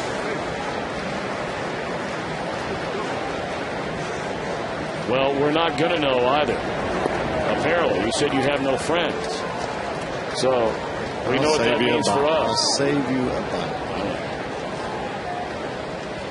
Some unopened honey mustard over here. I'll bring that to you. 3-0 to Ryan Hannigan with 1 out and nobody on. Let's see if they green light him, leading by 3. And it missed. Whoa, it's called a strike. Borderline strike there for De La Rosa. That ball looked as though it cut right at the last moment. Looked like it started over the plate, over the inside part of the plate, but it looked as though it cut off the plate right at the last second. 3-1 to Ryan Hannigan. And that one did miss off the inside corner. Ball 4, and that is 5 of them tonight by De La Rosa. That last pitch, Tom, everybody in the stadium, if they were watching De La Rosa, they would know that was a changeup coming. He slowed down so much, and that's one of the things that we talked about early in this ball game with Volquez, how good his arm speed was compared to the fastball delivery and the changeup delivery, almost identical. With De La Rosa, the fastball delivery and the changeup delivery, there's a lot in between. Bob Apodaca, the pitching coach under manager Jim Tracy, out to visit with De La Rosa. Nobody warming up right now for Colorado. I mean, De La Rosa's only thrown 52 pitches in the game. But he's allowed runs in each of the last 3 innings. And this is where he got in trouble in his last ball game. He didn't make it past this point. He made it to 4 1/3, and he was gone. Volquez in his career with 11 sacrifices, and undoubtedly is up there to try and get number 1 this year. Pulls the bat away inside, ball 1.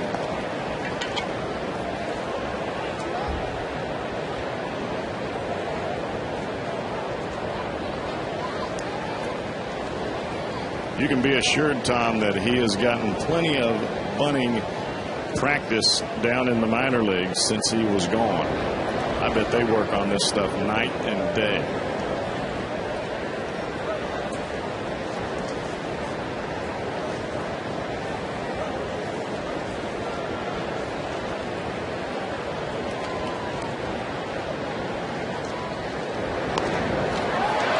Right in front of the plate, and Olivo throws, and it's off the glove of Barmes, and on to third goes Hannigan. And had some tail on it, but it certainly looked like a ball that Barmes should have handled. Tommy never got himself square with second base, and I'm talking about Olivo behind home plate. If you don't get yourself square with second base and throw the ball over the front shoulder, the ball will tail. And he looked like he was trying to hurry. You don't have to hurry with Hannigan running. That'll be a throwing error on Olivo. Give Volquez a sacrifice. And after looking at that replay, that ball really gave Barmes no chance to make that play. So now the Reds have a chance to, I'm not going to say kick in the door. There's so much ball left to be played here tonight. We're only in the bottom of the fourth inning, but they can make it mighty tough. Now Phillips has been a little impatient his first two times up tonight. On a 1-0 count in the first inning, popped up to second. And then on the second pitch in the third inning, he had a check swing roller back to the mound. And you have to believe, Tom, that this Reds team has learned their lesson about letting up. You would think they would have learned it after the game in Atlanta, and I would bet my bottom dollar they have learned it after the game in Philadelphia. You don't let up, swinging the bat, scoring runs, whatever it may be, until the last out is retired.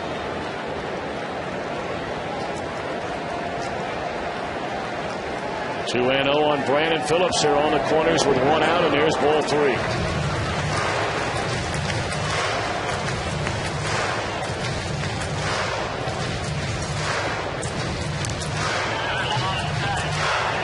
Chacin gets loose in the Colorado bullpen. He looks really tired, Tom. It almost looks as though the fatigue has set in on De La Rosa. Not the same delivery and definitely not the same location.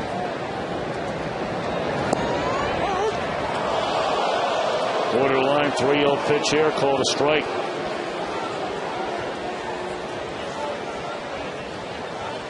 Reds only 1 for their last 12 with runners in scoring position. The best part about sitting down here, Tom, in the stands is they really get on the umpire. It's kind of fun. 3-1 account on Brandon. And a high fly ball into deep left center field. Brandon Phillips can touch them all.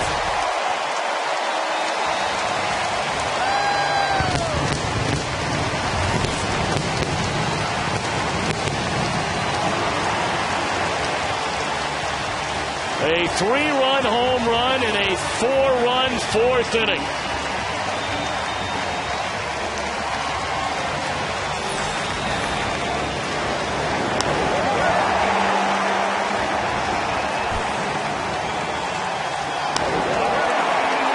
Tom, that pitch was about belt high, middle of the plate, and these people down here went berserk.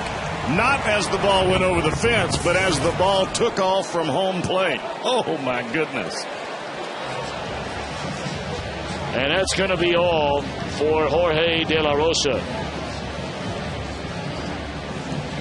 A one-out solo blast by Stubbs, a walk to Hannigan, a sacrifice and a throwing error allowed Volquez to reach.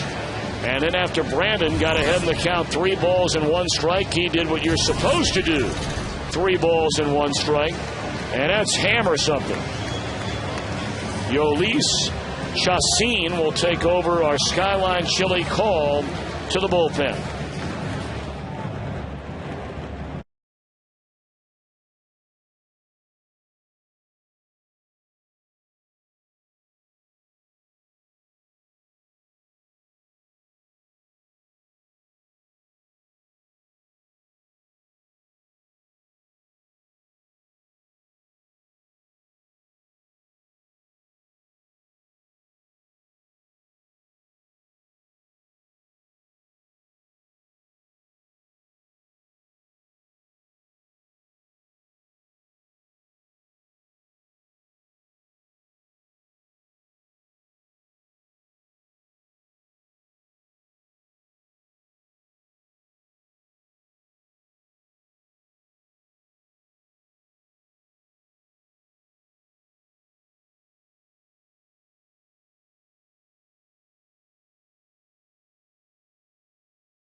in runs batted in as a third baseman since 1975.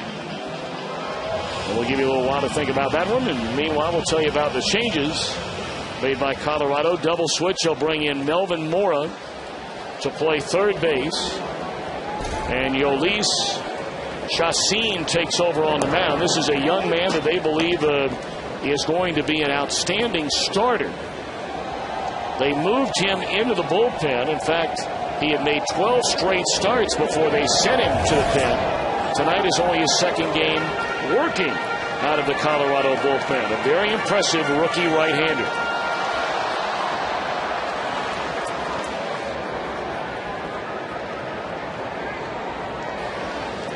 One and one on Orlando Cabrera, and he gets hit with a pitch. Looked like a changeup, Cowboy. Yeah, he had just thrown him a breaking ball down and away, and he looked like he held on to it too long. And then he throws the changeup, and he doesn't hold on to it quite long enough. Boy, as a pitcher, Tom, the last pitch that you want to hit a batter with is the changeup. If you hit him, you at least want it to hurt a little bit.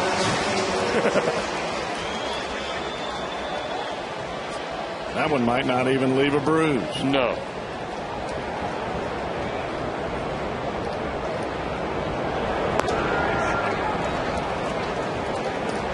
I think part of the reason that they are making this move with Chacin into the bullpen is for him to challenge the strike zone as much as possible. I think when he was in the rotation, he was trying to make too many great pitches instead of just making good pitches. Up and away, 2-0 to Joey Votto.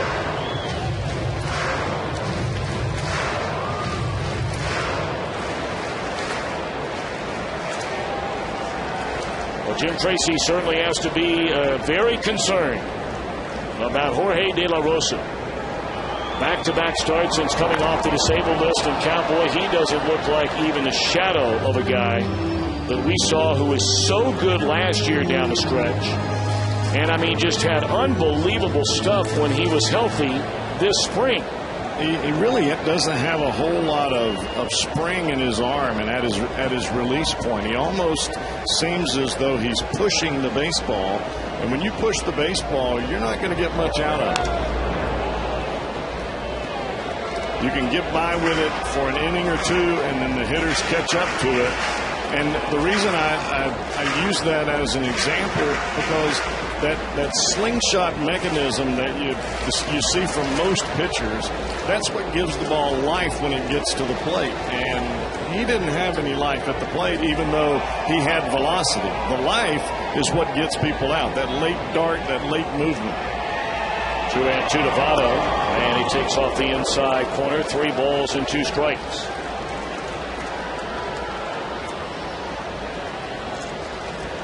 Of course, the Reds still have a trip to Denver later on this summer.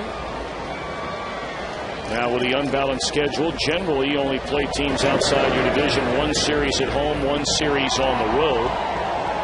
The one exception this year, the Reds and the Dodgers. The Dodgers have already been here twice this year, and the Reds pay a return visit on a long road trip come August. 3-2 on Votto. Runner goes. And it's strike 3, throw down to second base, and Cabrera's out. And that double play will end the inning. But the Reds flex their muscles in the 4th. Stubbs a solo shot. Phillips a 3-run blast. Reds lead as we go to the 5th, 7-1.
Bruce Stubbs tonight, 2 at-bats, 2 home runs. A 2-run home run to give the Reds a 2-1 lead. That came in the second inning down the left field line. And then a solo blast to right center field in the fourth. Boy, it's got to make you feel good, Tom, when the ball goes out of the ballpark to the left field side of the stadium, and then with one more swing in the bat, he drives it out opposite field. That tells you that the kid is learning, and he's learning quick. You know, we've heard Joe Morgan talk about it a number of times when he has popped into the TV booth. He's been around town so frequently this year, now back working in the Reds organization. And, you know, one of the most interesting things I heard him talk about when he popped in out in his hometown of Oakland was because of the youth of this Reds team. He believes that for that very reason, among others, of course, talent has so much to do with it, but he believes that it might be one of the reasons, or the primary reason, Jeff, that the Reds are one of the very few teams, in his opinion, in all of baseball that will get better over the second half of the year. You buying into that? There's no doubt in my mind. I've had the same conversation with Joe. And I think the reason for that is you have great leaders on this ball club, guys that have made mistakes, guys that have been good. Oh, my goodness. Tom, I'm telling you, he's getting better and better. That breaking ball starts in the heart of the plate, and the bottom comes out of it. Not only did the ball drop straight down, the ball was driving away from the right-handed hitter.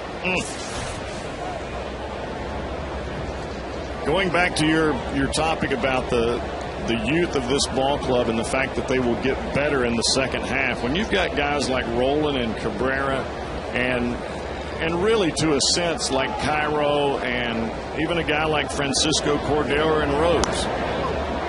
Fly ball by Melvin Mora, his first at bat tonight, and Jay Bruce has room in foul ground, and just like that, 2 are out here in the 5th. I think they are the reason that they'll lead this ball club and help them learn to get the best out of their abilities, and instead of just coming out and being mediocre or just okay. I think the best way I know to put it, instead of just winning a ball game 5-4 as a pitcher and being happy with a W, why don't you win the thing 5-0 and don't give up any hits? That should be your goal as you go out there. Don't give them anything. Step on their neck and leave your foot there where they don't breathe until the game's over with. And I think that's the attitude that this club is starting to take. And I think that's part of what Joe Morgan was talking about in having a youthful ball club that gives you that big-time energy, but yet you've got some solid veterans that almost rudder the ship.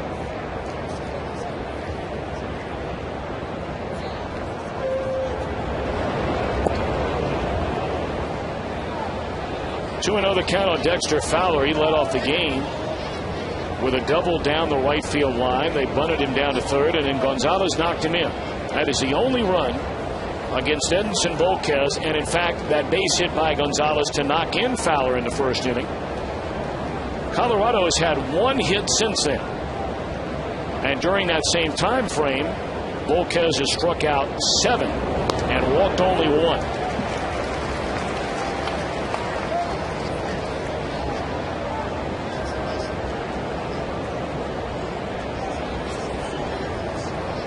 Two and 1 the count on Dexter Fowler. 2 outs, nobody on. We're in the 5th.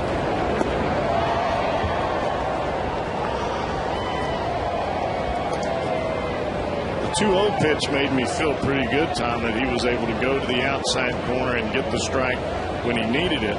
But coming back at 2-1, I'm not sure if he was trying to throw that ball a little bit too hard or what it was, but he drove it straight into the ground. Fowler swings away at a 3-1 pitch, lost a fly ball in a deep left center field, and Johnny Gomes is right there in front of the wall to bring it in to end the inning. 5 innings of 3-hit, 1-run baseball for Edinson Volquez in his 2010 debut.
Braves Saturday, July the 31st. If there's 30,000 fans in attendance, get a Homer Bailey bobblehead thanks to Cons. The Bailey bobblehead is this year's Fans' Choice winner. Get tickets at 513-381-REDS or visit Reds.com. That next homestand when the Reds come back is a 3-day homestand, and that is it. Atlanta comes in Friday night, Saturday afternoon, and then Sunday afternoon. And by the way, just to remind all of you out there, that Saturday game on your schedule will tell you on July the 31st the game is a 7 o'clock at night game. That has been changed to 4 o'clock in the afternoon. The Fox network has added that game as part of its Saturday game of the week. And I know the guys at Fox and the guys around here are hoping that that'll be a matchup of division leaders at the end of July.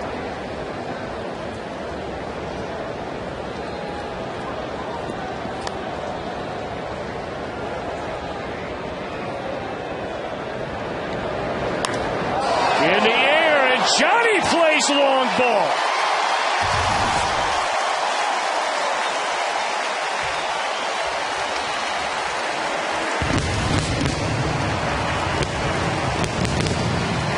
Home run number 12 for Johnny Gomes.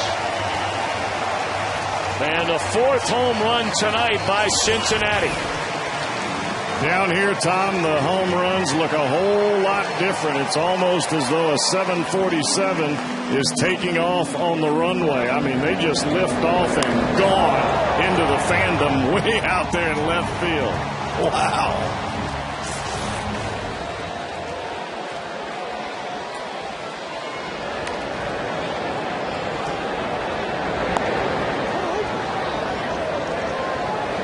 Tom, that was a breaking ball that Johnny hit out of the ballpark. It started middle end, broke to the heart of the plate, and he just spun on it.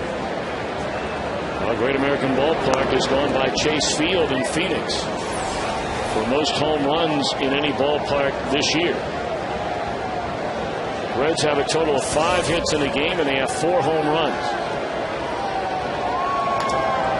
Miguel Cairo, fly ball into the aftermath of the fireworks, and able to find it as Smith for the first out in the inning.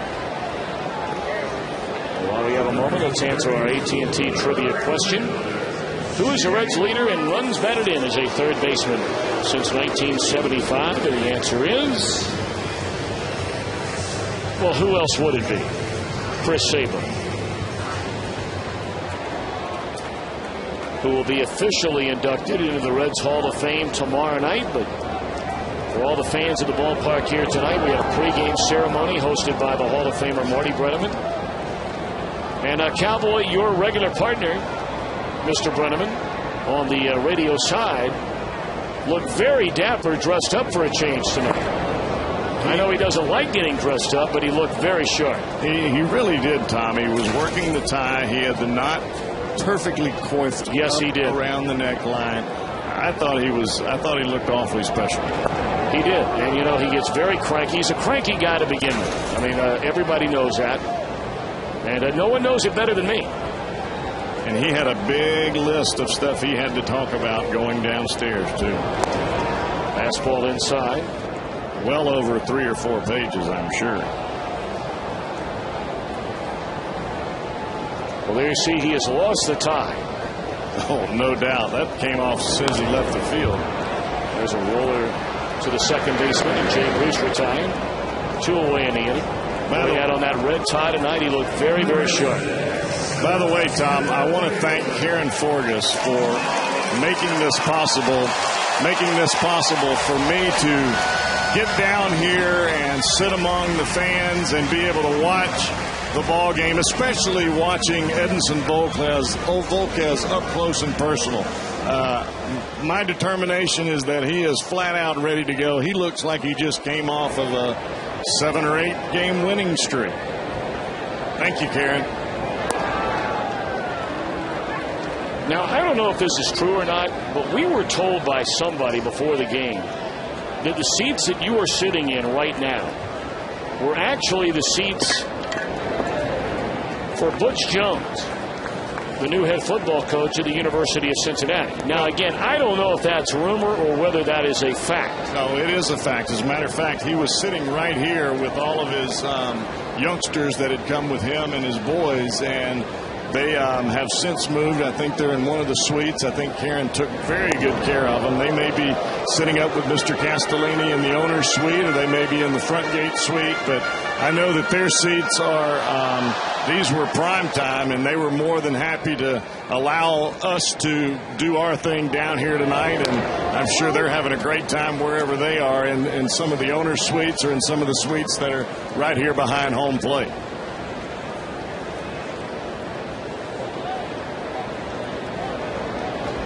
Jeff Brantley is sitting right there behind the plate. And there you see the Cowboy. Now you flag her right next to you there, Cowboy, if you want something.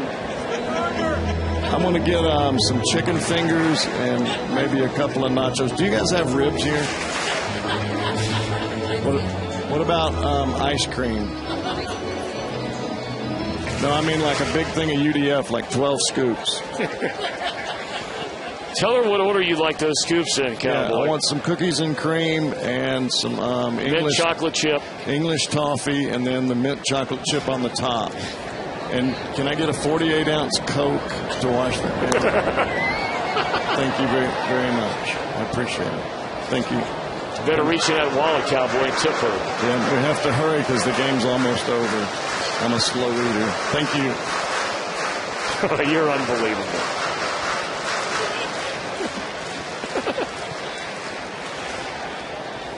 Well, you're something. I'm hungry. Yeah. It's getting late.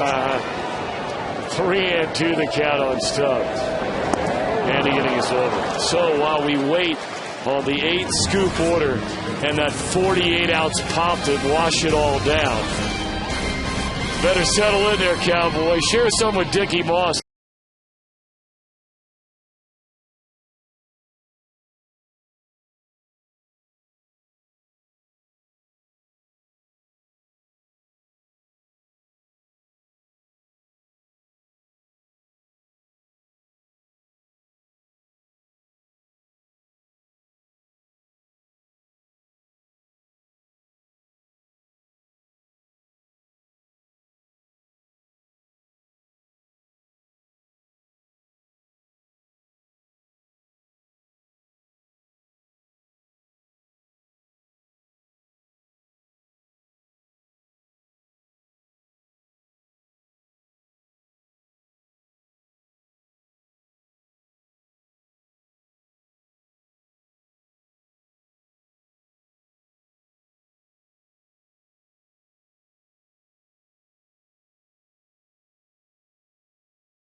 Day with you. We're in the booth tonight because Cowboy Jeff Brantley stole my mic. And you just stole my chair. I did? You take his seat and well, here, let me give you your chair. I am not worthy to sit in the Tom Brenneman chair. You can have a chair. This one's better anyways. It is. That's a Cowboy special This is the chair. Cowboy. Cowboy brings this in from the radio. Nice to have you. Sit down. Relax. Oh, thank you very much. Welcome. Well, we're informal tonight, obviously. It is. All right, time now for the Meyer text poll question. And, Tom, I want to get your thoughts on this because this is something I've always thought about. In baseball. You've always thought about? Yeah, I have. All right. I have a lot of time on my hands. Less fraternizing. Glad you said that. I did not say that. you know, the players before the games hanging out, all the world talking to each other, laughing it up. Text one if you like the old school rivalries where the players didn't really talk to each other that much in the era before free agency. Or text 2, no, different era, it's okay. 37664 is where you text your votes to. 37664. Standard text message rates apply. We'll have the results coming up. You an old school guy? Oh yeah, mass texting for me on number 1. Yeah, me too. I'm with you there. You don't want to talk to a guy before the game. You might have to hit him.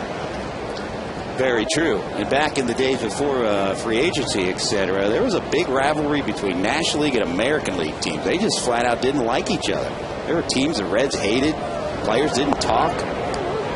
Not that we want to promote hatred or anything. No. That's a strong word, but... No, yeah, and, you know, and the thing is, Cowboy, and I think a lot of people would agree with this, and Jim, maybe you do too.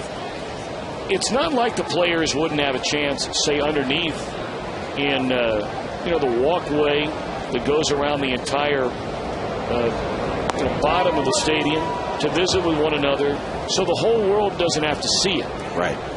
But when you do it on the field, I don't like it. Cowboy, you agree? It makes it look as though you're not as competitive as you should be. Yes. If you want to talk to the guy, take him out to dinner.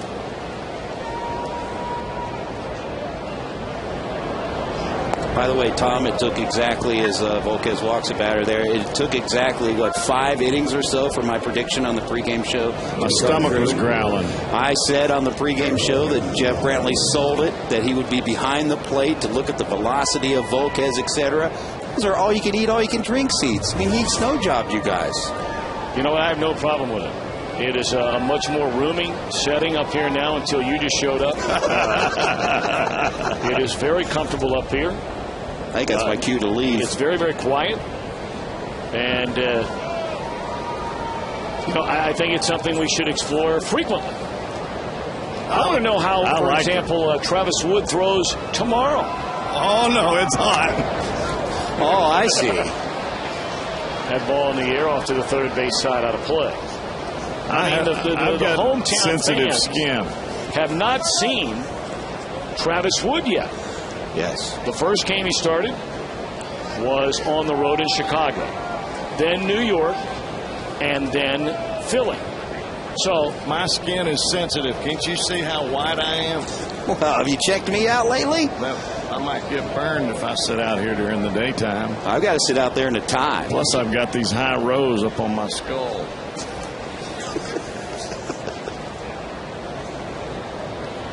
Oh, and by the count on Carlos Gonzalez, a leadoff walk going to second all night, given up by Volquez, and there's that changeup. I will say this, Tom. It has been a phenomenal seat just to sit here and watch Edinson Volquez add and subtract, move the ball around. You can see so much more when you're sitting right behind home plate. You can see the movement on the ball, just the hitter's reaction, all in one frame without having to look from one place to another. I mean, he has been awfully fun to watch down here. Well, a 95-mile-per-hour fastball in his 87th pitch of the night. If I had to grade Volquez, I would say that arm strength, A+++. Couldn't grade that any higher. Control is probably a B+. Arm speed, as far as changeup and breaking ball, couldn't get any better. But the thing that I like tonight, I've seen the changeup that he had before. It's just as good. But this breaking ball that he's throwing out there, it is nasty. And there's 94 gas to Fan Gonzalez, and that's strikeout number 8 in the game. When you're throwing a breaking ball or a changeup that is so good, and you get it into the minds of the opponent, they'll never catch up with 94 and 95, and they have to look for the fastball. So when they're looking for it, they're going to swing at it out of the zone, whether they want to or not. Well, you got to believe this will be the final inning of the night for Volquez. The Reds have a 7-run lead. We're in a 6th inning. He's knocking on the door at 90 pitches in the game. And he's due up second when the Reds bat in the bottom of the inning.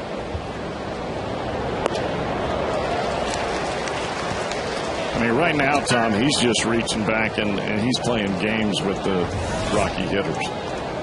I mean, he's pumping it inside, outside, breaking ball, changeup. I mean, every pitch that he's got is just overpowering. I mean, you're talking about Brad Hoff here. I mean, he's no piece of cake to get out at any time, and that ball was in the mitt.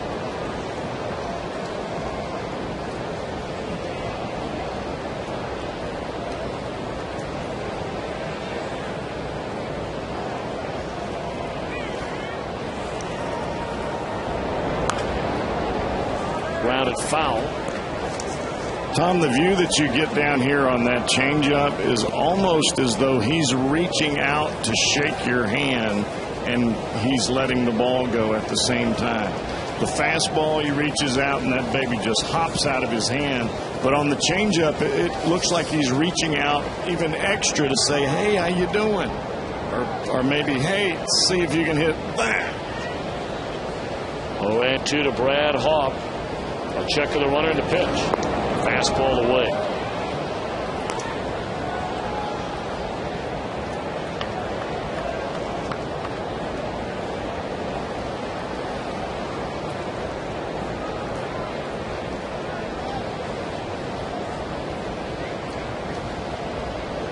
Looks as though he's setting up a curveball here, Tom.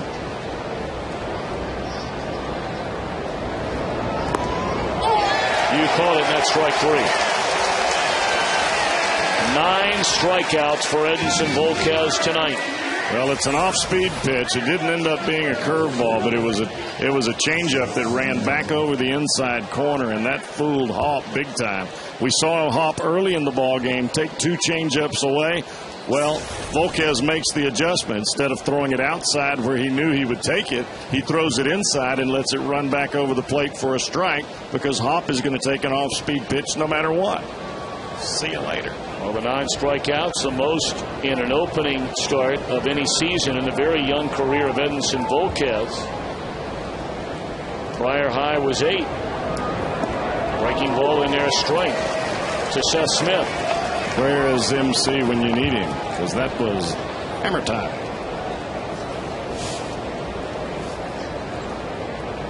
I couldn't help it, Tom. I'm sorry. I know. It's all right. I liked it. Snapped off the table. I liked it.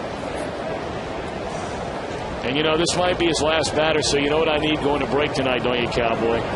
If he gets this guy out. Oh, yeah. You know what I'm waiting for. Oh, right? I do. And you'll get it. So the 27-year-old, maybe coming right here. 27 a couple of weeks ago. Last year, his season was over on June the 1st in a game at St. Louis. He required not one surgery, but a pair of surgeries.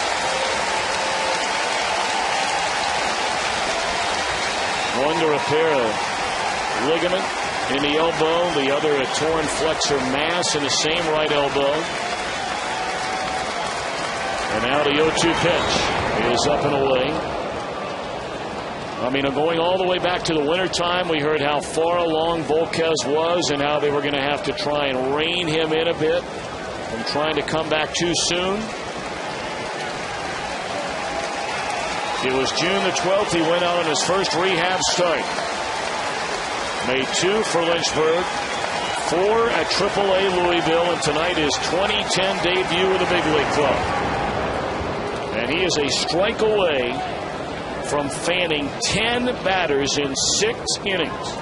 The only run he allowed was the very first run of the game.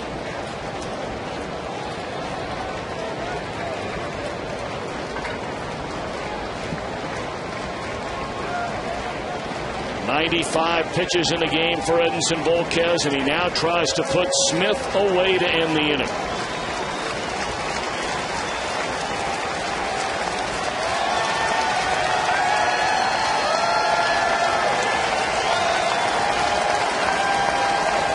Two on the way. On the ground is second. Phillips will handle it. Inning over. Cowboy, let me hear it. That's good. That's hot. That's nice. That's what I'm talking about. 6 innings of 3-hit, 1-run baseball from Edinson Volquez.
freeze cans.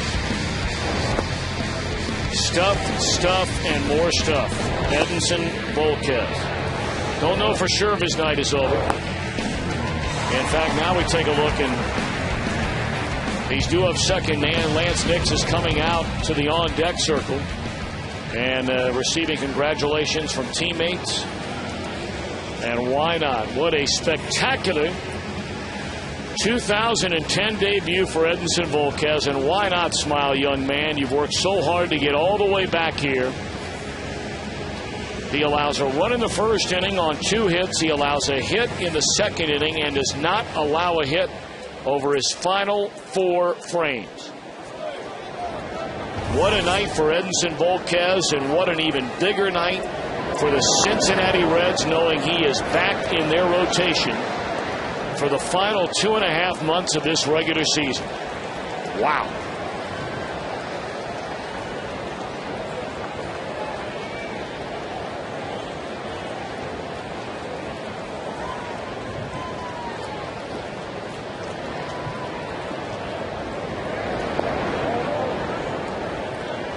You got to remind yourself, I do anyway, I don't know about you at home, but here we are on July the 16th, Volquez putting a helmet on, and maybe he's trying to talk Dusty into leaving you in the game, but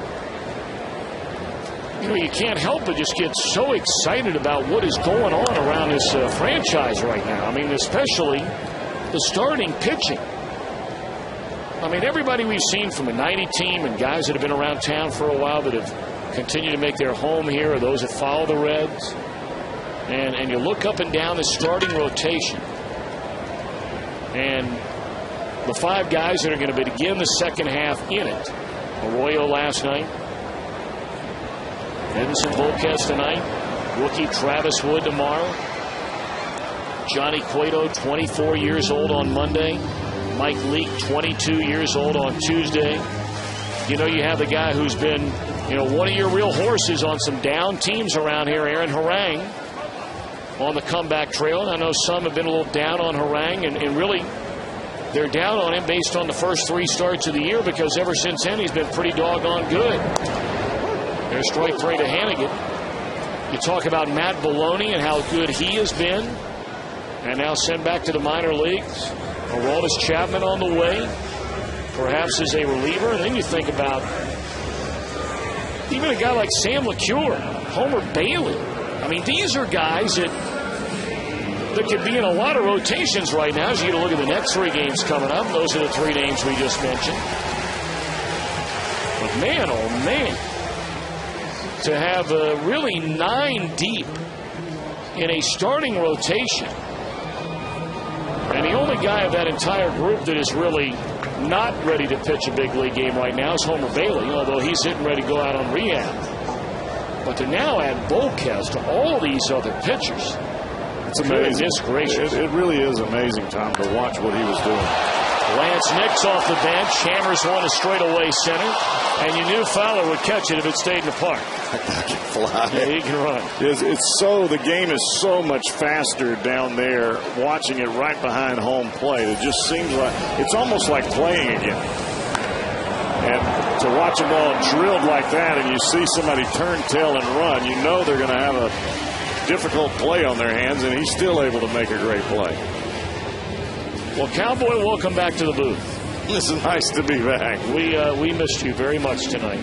I was kidding around with you. Now, I wasn't kidding around with you about don't forget your friends, and apparently you did just that. Because the only thing you walked up here with is your wallet and some eye drops and your phone. And, well, I don't believe any of those are edible, appealing from an edible standpoint. So, well, I had some, but I dropped yours. Oh, really? And I had I'm sorry that happened to you. I am too. And you can ask Dickie. I had it ready for you. And there were so many people down there trying to get out of that Diamond Club. What are you going to do? Obviously, you just drop it and move on. I had my bag, and I had yours in there, and the guy bumped me, and your nachos and your chicken fingers fell over to the side. Sorry, but dude. in your other hand, you kept the 8 scoops of UDF. Well, they were gone. I'm sorry. All right. You didn't ask for ice cream. You said nachos and chicken fingers. No, I just said don't forget your friends. That's all I said. Well, that's what you said on the air. I mean, I'd have been very happy with a Budweiser after the game. That would have been fine. They wouldn't give me one. Kept saying something about I'm working. I told them I wasn't working. This is not a job. This is fun. All right. Well, evidently they were working. Don't forget your friends. 2-2 to count on Brandon Phillips. He had a 3-run home run in that 4-run fourth inning. And that will retire the side in order. First inning since the opening frame, the Reds failed to score. So the Cowboy back in the broadcast booth tonight after spending the front inning on Cowboy. Woo! That's good. That's nice. That's Here's what I like right here. about. Right there. That's what I like. Little flip of the mic. Look at that. Kirk Gibson fist pump. Nice.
Employed by AT&T. Find out what's possible with the nation's fastest 3G network. AT&T Rethink Possible.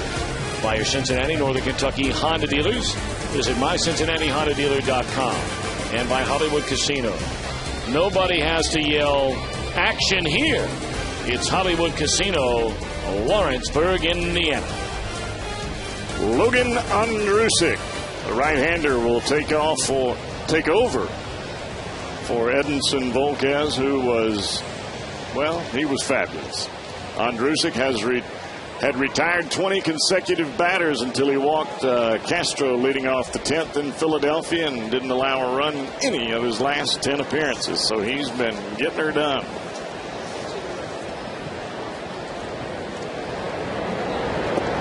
Swing and a miss by Miguel Olivo. They'll lead things off. A pinch hitter will follow, and then Clint Barmas.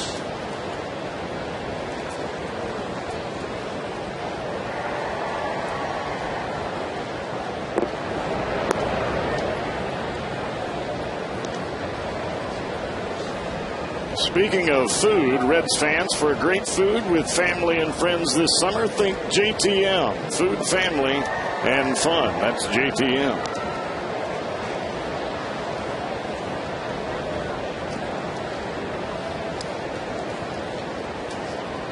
2-1 delivery, and it's up and away to Olivo.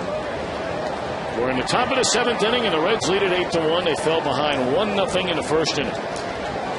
Got the 2-run home run by Drew Stubbs in the second. Sac fly RBI by Johnny Gomes in the third.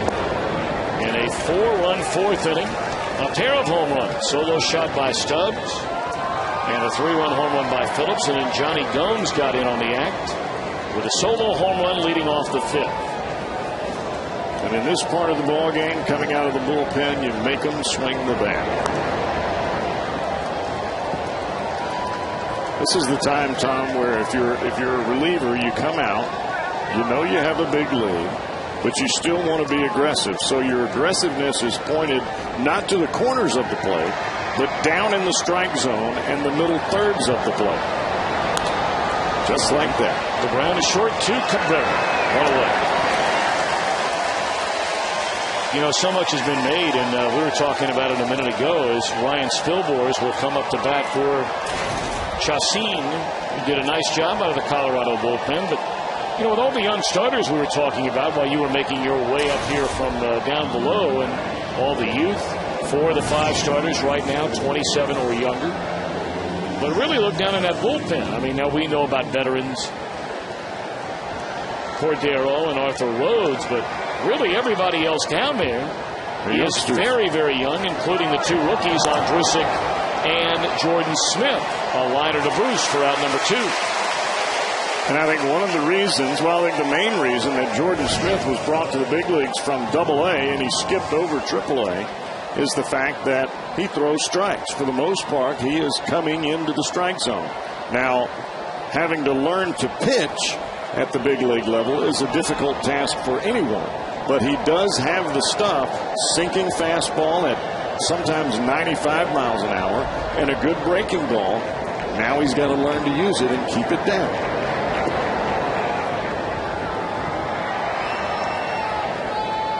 You can't have enough pitching throughout your organization. To me, pitching is like having extra money in your wallet as far as baseball goes.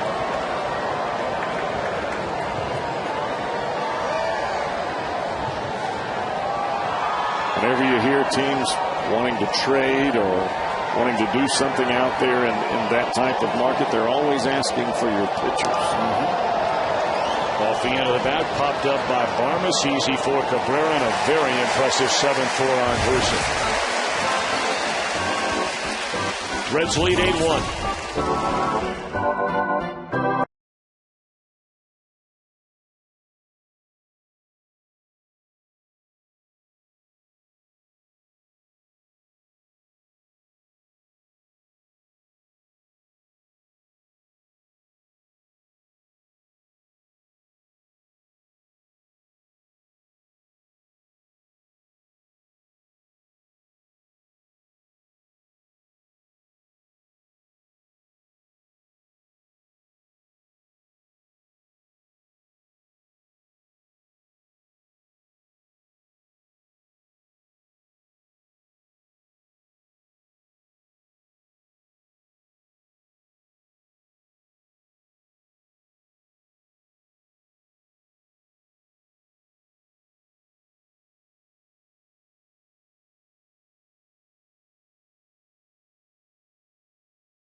Diving play, and yes, he got it. Carlos Gonzalez.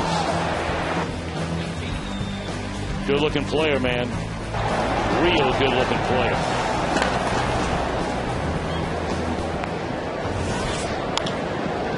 Manny Corpus takes over on the mound, deep in the hole. It's short. What a play by Barmas to throw out Cabrera. That's about as good as it gets from any shortstop in either league. Clint Barmas, what a play. Well, watch the The key here on this play is getting rid of the baseball in a hurry, and that's exactly what Barmas does. As soon as the ball touches his glove, it is out of the glove, almost as though you would be turning a double play. And you see him get rid of it, and he puts the throw right on the money. And it helps the fact that Hopp has got a nice little stretch move over there at first base. Now Joey Votto. It's really the only team I can remember, Cowboy, that plays such a dramatic defensive shift on Joey Votto.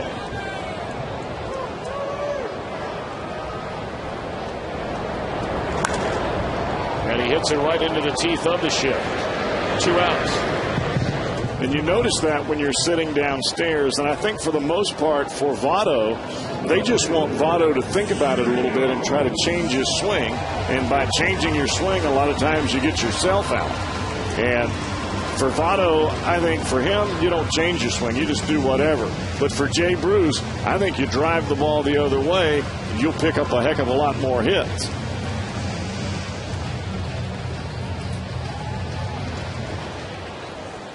So Corpus retires the first 2 in the inning. And now it's Johnny Gomes. Reds with a 7-run lead in the 7th inning. Johnny, a pair of RBIs tonight. 1 for 2 officially. His fly to center, a sac fly RBI in the 3rd. And then the solo home run to left field in the 5th.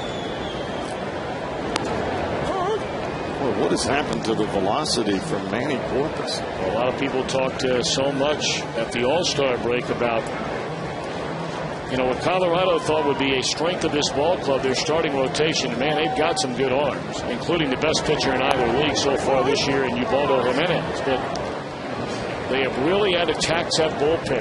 And one of their major concerns, guys like Corpus, Matt Belisle, among others, what do they have left in the tank over the final 70-plus games of the year?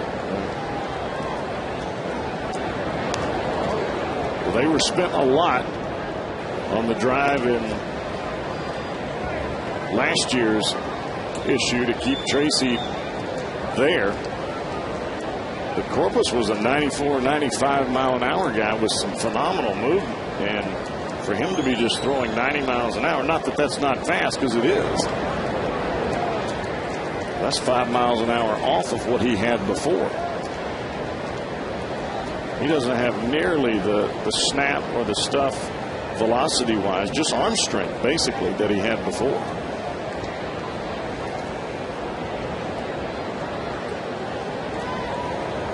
Two and two. And it's in the air down the first base line, and no one will get to this.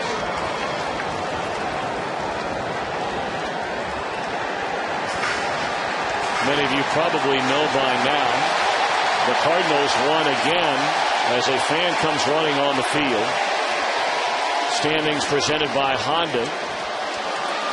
2-0 behind Adam Wainwright. So the Cardinals have won 3 in a row over the Dodgers at home to begin the second half of the year. And it seems, Tom, as though they have done it with front-end pitching with Carpenter and Wainwright. And Blake Hawksworth has come in and thrown awfully well for him. But the guy that is getting hot on that ball club plays left field. And he's swinging the bat about as good as anybody right now.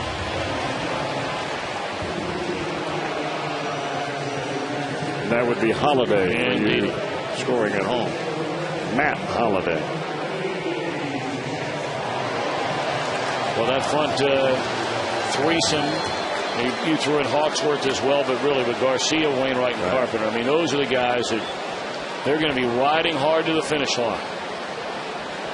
And that's what it's all about. I mean, you've got to pitch and catch the baseball and hit when you've got runners in a place where you can drive them in. I mean, those 3 things kind of take care of the game.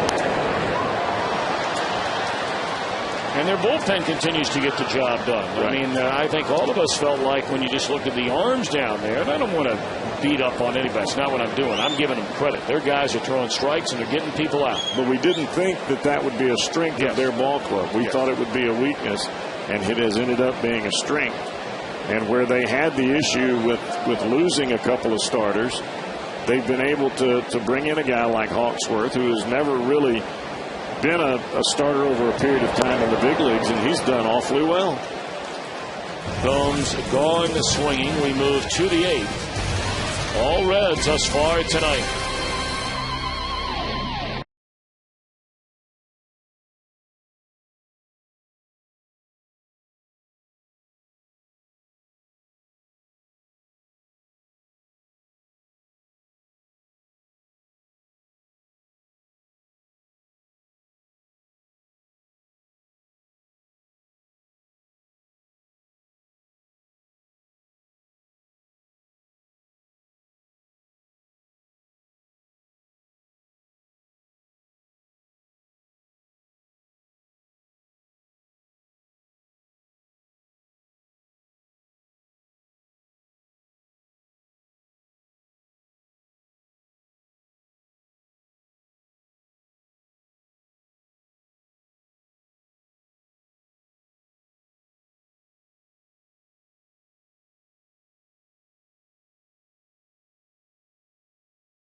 And the big story coming in, and he delivered. Edinson Volquez. Boy, did he ever, Tom. Just pounding the strike zone. After the first inning jitters were over, he looked like the old Edinson Volquez. Actually, he looked better than the old Edinson Volquez. The breaking ball was the pitch that just, well, it took me out of my seat. And, you know, I was right there behind home plate for the majority. Well, for the whole time he was out there. And I didn't see that breaking ball from him when he was pitching and won 17 ball games for the Reds 2 years ago. And that is an extra pitch, a secondary pitch that is just flat out a very difficult pitch to make contact with. And that's being nice. Paul Janich takes over at short. New pitcher, the other rookie we were talking about a moment ago down in that Reds bullpen, Jordan Smith. Jordan Smith has only had 2 ball games here where he has not been able to get the job done. That's why you see the ERA at 4.15. But other than that, he has been awfully, awfully good. 8 strikeouts, only 3 walks. Very seldom are you going to see him give up a free pass.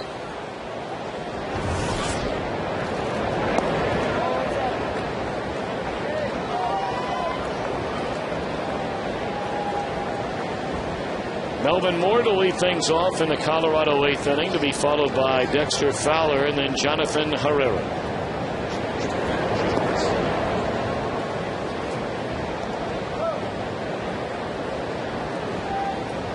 Always thought this guy was going to be a perennial top 10 as far as average would go hitting wise back when he was with Baltimore. Still had a very, very good career, man. Oh, yeah. Been around a long time. Just really was always had a great knack for putting the bat head on the baseball. And that is no easy task. Broke in with the Mets in '99. Had the big league championship series that year for the Mets, when they beat Atlanta to go to the World Series. I beg your pardon, they lost in '99, then they won in 2000 to go on and play the New York Yankees. Went to Baltimore that following year and really had some good years. Knocked in over 100 runs twice, 80 or more runs 3 other times. That one down the right field line out of play.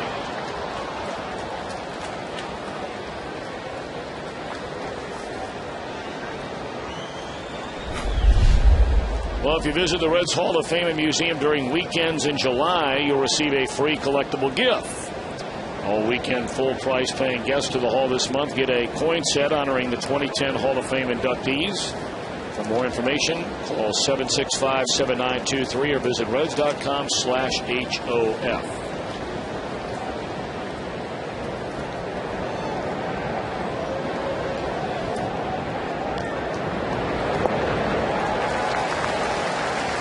Four out of there on strikes, one away. This ends up being a breaking ball that starts as a strike, and the bottom just falls right out of it. First breaking ball that he threw ended up and in to Mora. Came out of his hand a little early. That one just went straight down.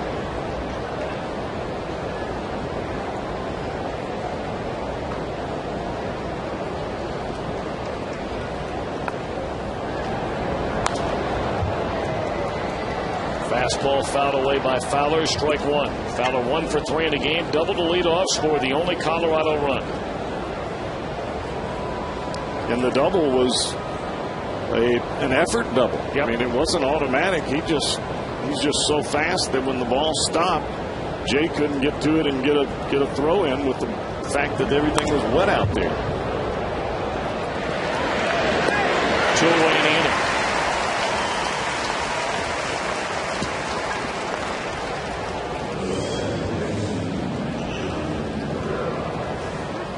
So unless something dramatic changes here, you begin the post-All-Star break. The Cardinals 3-0. The Reds 2-0. And neither playing a chump team. This is one of the teams that you play that has a winning record that basically could have been first in the National League West coming into the break, or at least tied there with the Dodgers, who the Cardinals just got finished just taken to the woodshed.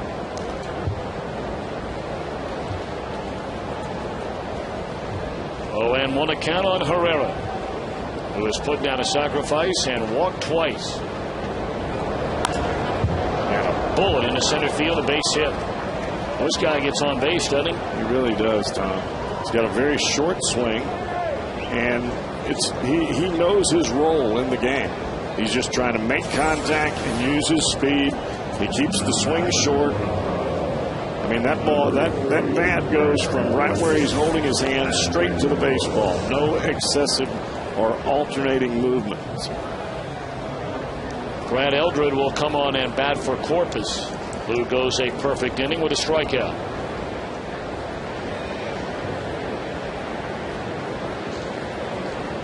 Used to love watching this guy hit batting. Oh, yeah. It's like Paul Bunyan up there. Dave Kingman. You know, I shouldn't do that. There's only one Paul Bunyan, and that is Justin Morneau. He is. I'll give you that. Paul Bunyan. I will give you that. Yes, you are.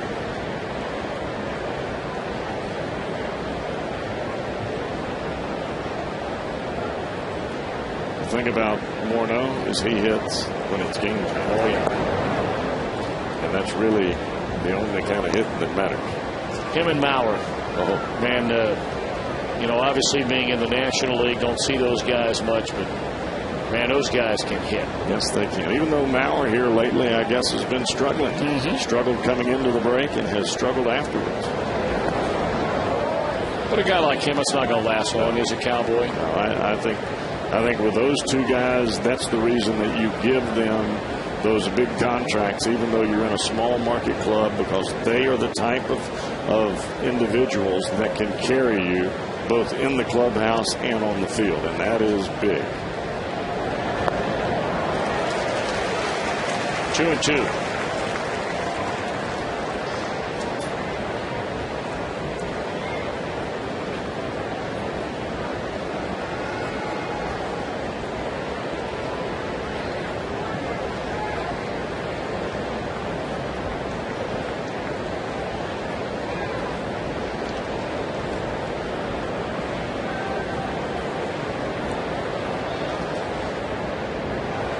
Two and 2 to count. And a swing and a miss, and that'll end the inning. Throw in the heater, Ricky. Give me that one more time. Throw in the heater, Ricky. Very nice. All the big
Day game. $20 price for seats in our all-you-can-eat section, thanks to the Business Courier. Seats include unlimited ballpark fare, hot dogs, popcorn, peanuts, sodas, all for one low price. For your tickets, call 513-381-REDS or visit Reds.com. Pretty good start to the season for the left-hander Randy Flores as he comes into the ball game, left-handed pitcher. 2-0 on the year, a 3.10 earned run average, as you see Edinson Volquez there in the dugout. During the months of May and June, Flores did not allow a run. Wow, that's pretty good. It's pretty good. Pretty good streak right there for the left-hander. Left-handed hitters 4 for their last 33 off of Randy Flores.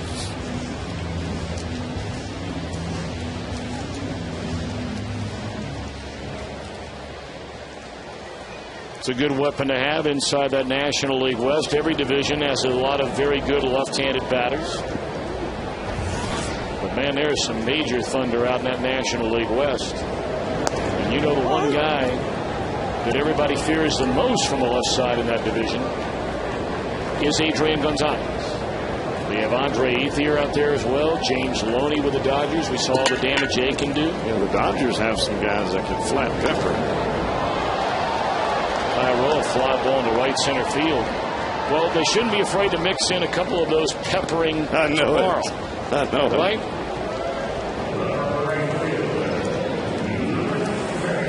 Golly gee. I think today was the last day against the Cardinals. I think they started a day early, and tomorrow ends up being an off day for them.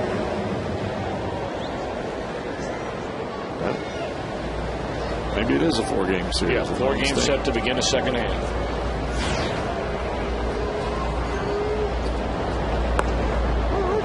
Same thing's happening to the New York Mets going out to San Francisco. Cannot buy a run against the Giants, already losing 6-0 tonight. Well, you can't go west and come up empty. You've got to go out there and play tough baseball. And we've seen the flip side of that. You go out there, as the Reds did the last few years, and you don't win ball games, and boy, your season turns around and just drops like a hot rock. Well, you're not lying. What was it, that 2006 year when the Reds went out to California? They were very much in the hunt. They either won one game or didn't win a single game out there. Can't remember which one it was. I don't think they won any games. I think you might be right.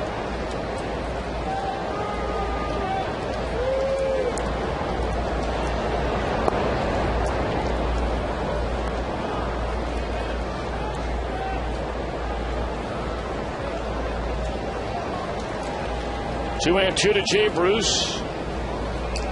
Reds only have 5 hits in the game, but they have 4 home runs. They scored 8. And Jay gone swinging. Well, he is having a difficult time against left-handed pitching. And I would imagine as the season moves along, as well as Chris Heisey has done, if you continue to see swings like that, you're going to see a platoon. Ultimately, that's not what the Reds want to do, but if you're going to stay in the fight, you've got to have 1 through 9 ready to hit. And if you get those kinds of swings that look weak, then you're going to end up seeing Heisey in the lineup against left-handed pitching. There's no other way around it.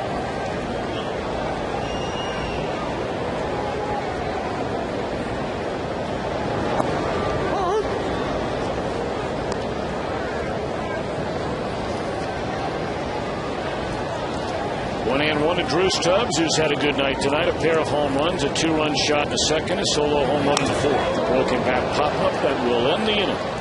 So the Rockies come to bat in the ninth. Reds lead 8-1.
American Ballpark, and that's tomorrow. The first 10,000 kids 14 and younger receive a replica batting helmet thanks to Furniture Fair.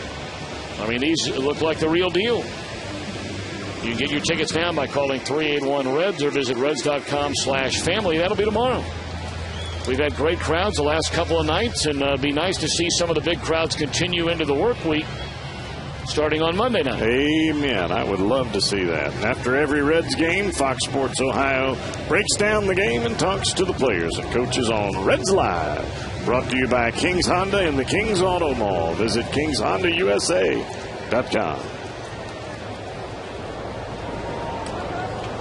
Yeah, I think the crowd makes a phenomenal amount of difference. Tom, it is so loud down there where I was sitting earlier. I mean, the people are just so excited. And I think that's why you get this kind of performance on the board. I mean, yeah, you got 5 hits, but you got 4 of them that left the building. 88,488 have seen the first 2 games of this series.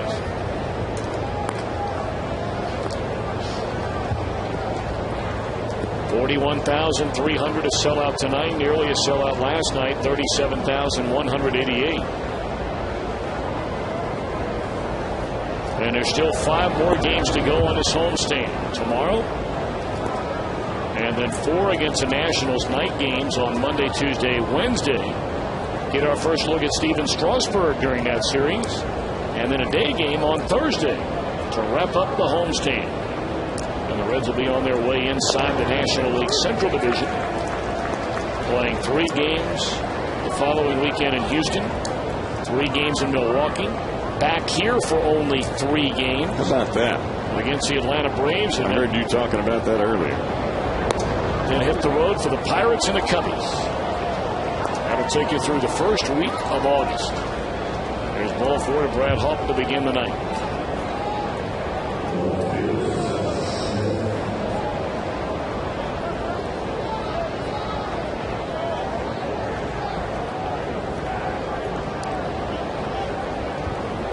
Seth Smith, the batter, with Olivo next.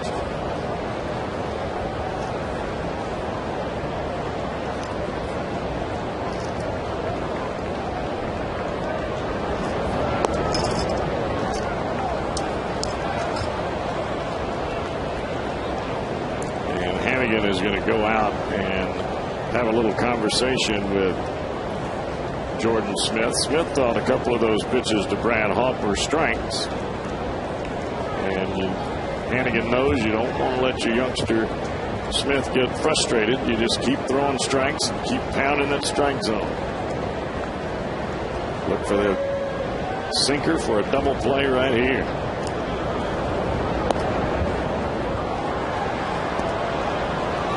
Two 2-0 now on Smith.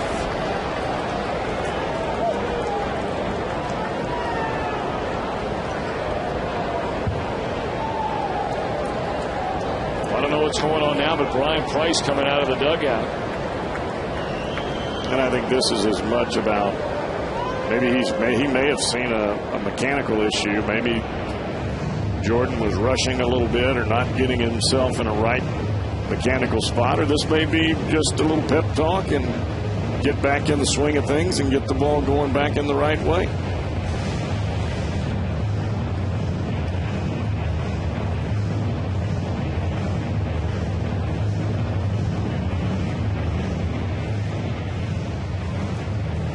Bottom line, you just want to get 3 outs and call it a night.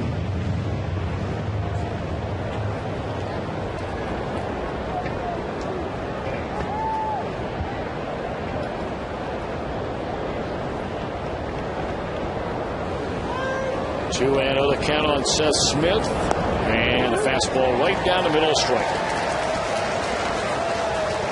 Maybe that was the message. Just throw it in there and test them out. Reds leading 8-1. And we are in the top of the 9th inning. And now it's 2-2. The big story tonight, the return of Edinson Volquez. And return did he? 6 innings, 3 hits, only 1 run, walked 2, fanned 9.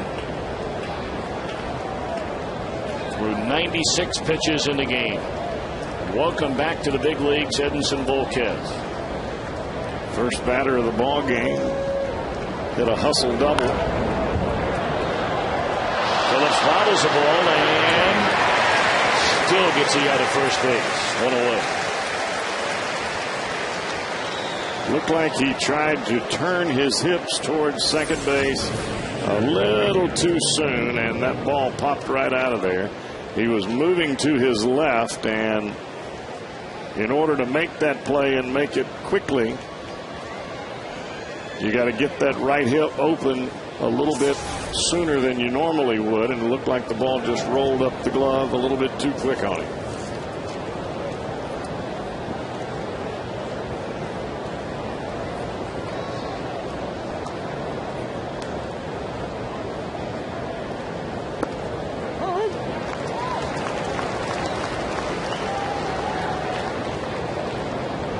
Whatever Brian Price said worked pretty good. Hadn't thrown a ball since.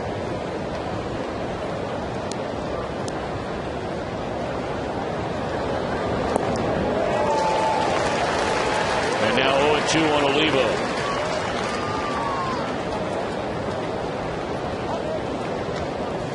Not sure how Jordan Smith holds his breaking ball, but the release point is index and middle finger straight down and thumb up, and that ball, the bottom just drops out of it. Grounded foul. Now that pitch there was a changeup, started in the middle of the plate and ran in on Olivo, and he was way out in front of him.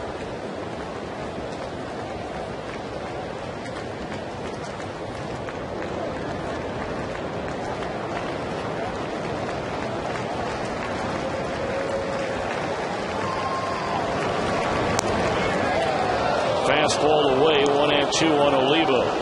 Tried to paralyze him there with a 94-mile-an-hour heater right on the outside corner. It stayed off just barely.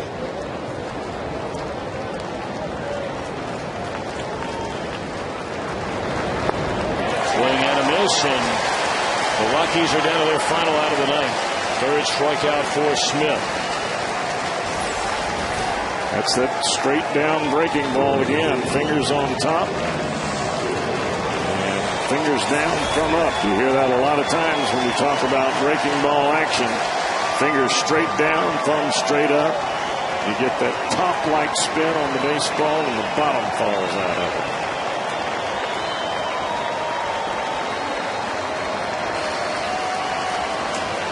So an out away the Reds are for making it back-to-back wins in this series over Colorado. Spilborghs bats for the second time. He lined out to right his only at bat in the seventh. And it'll be the first win of 2010 for one Edinson Volquez. Long time coming.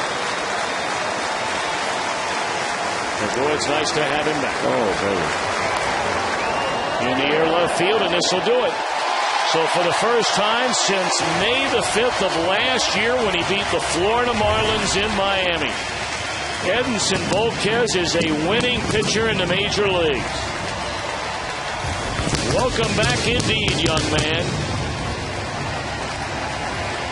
6 innings of 3-hit, 1-run baseball, and that's the way you want a guy to come back.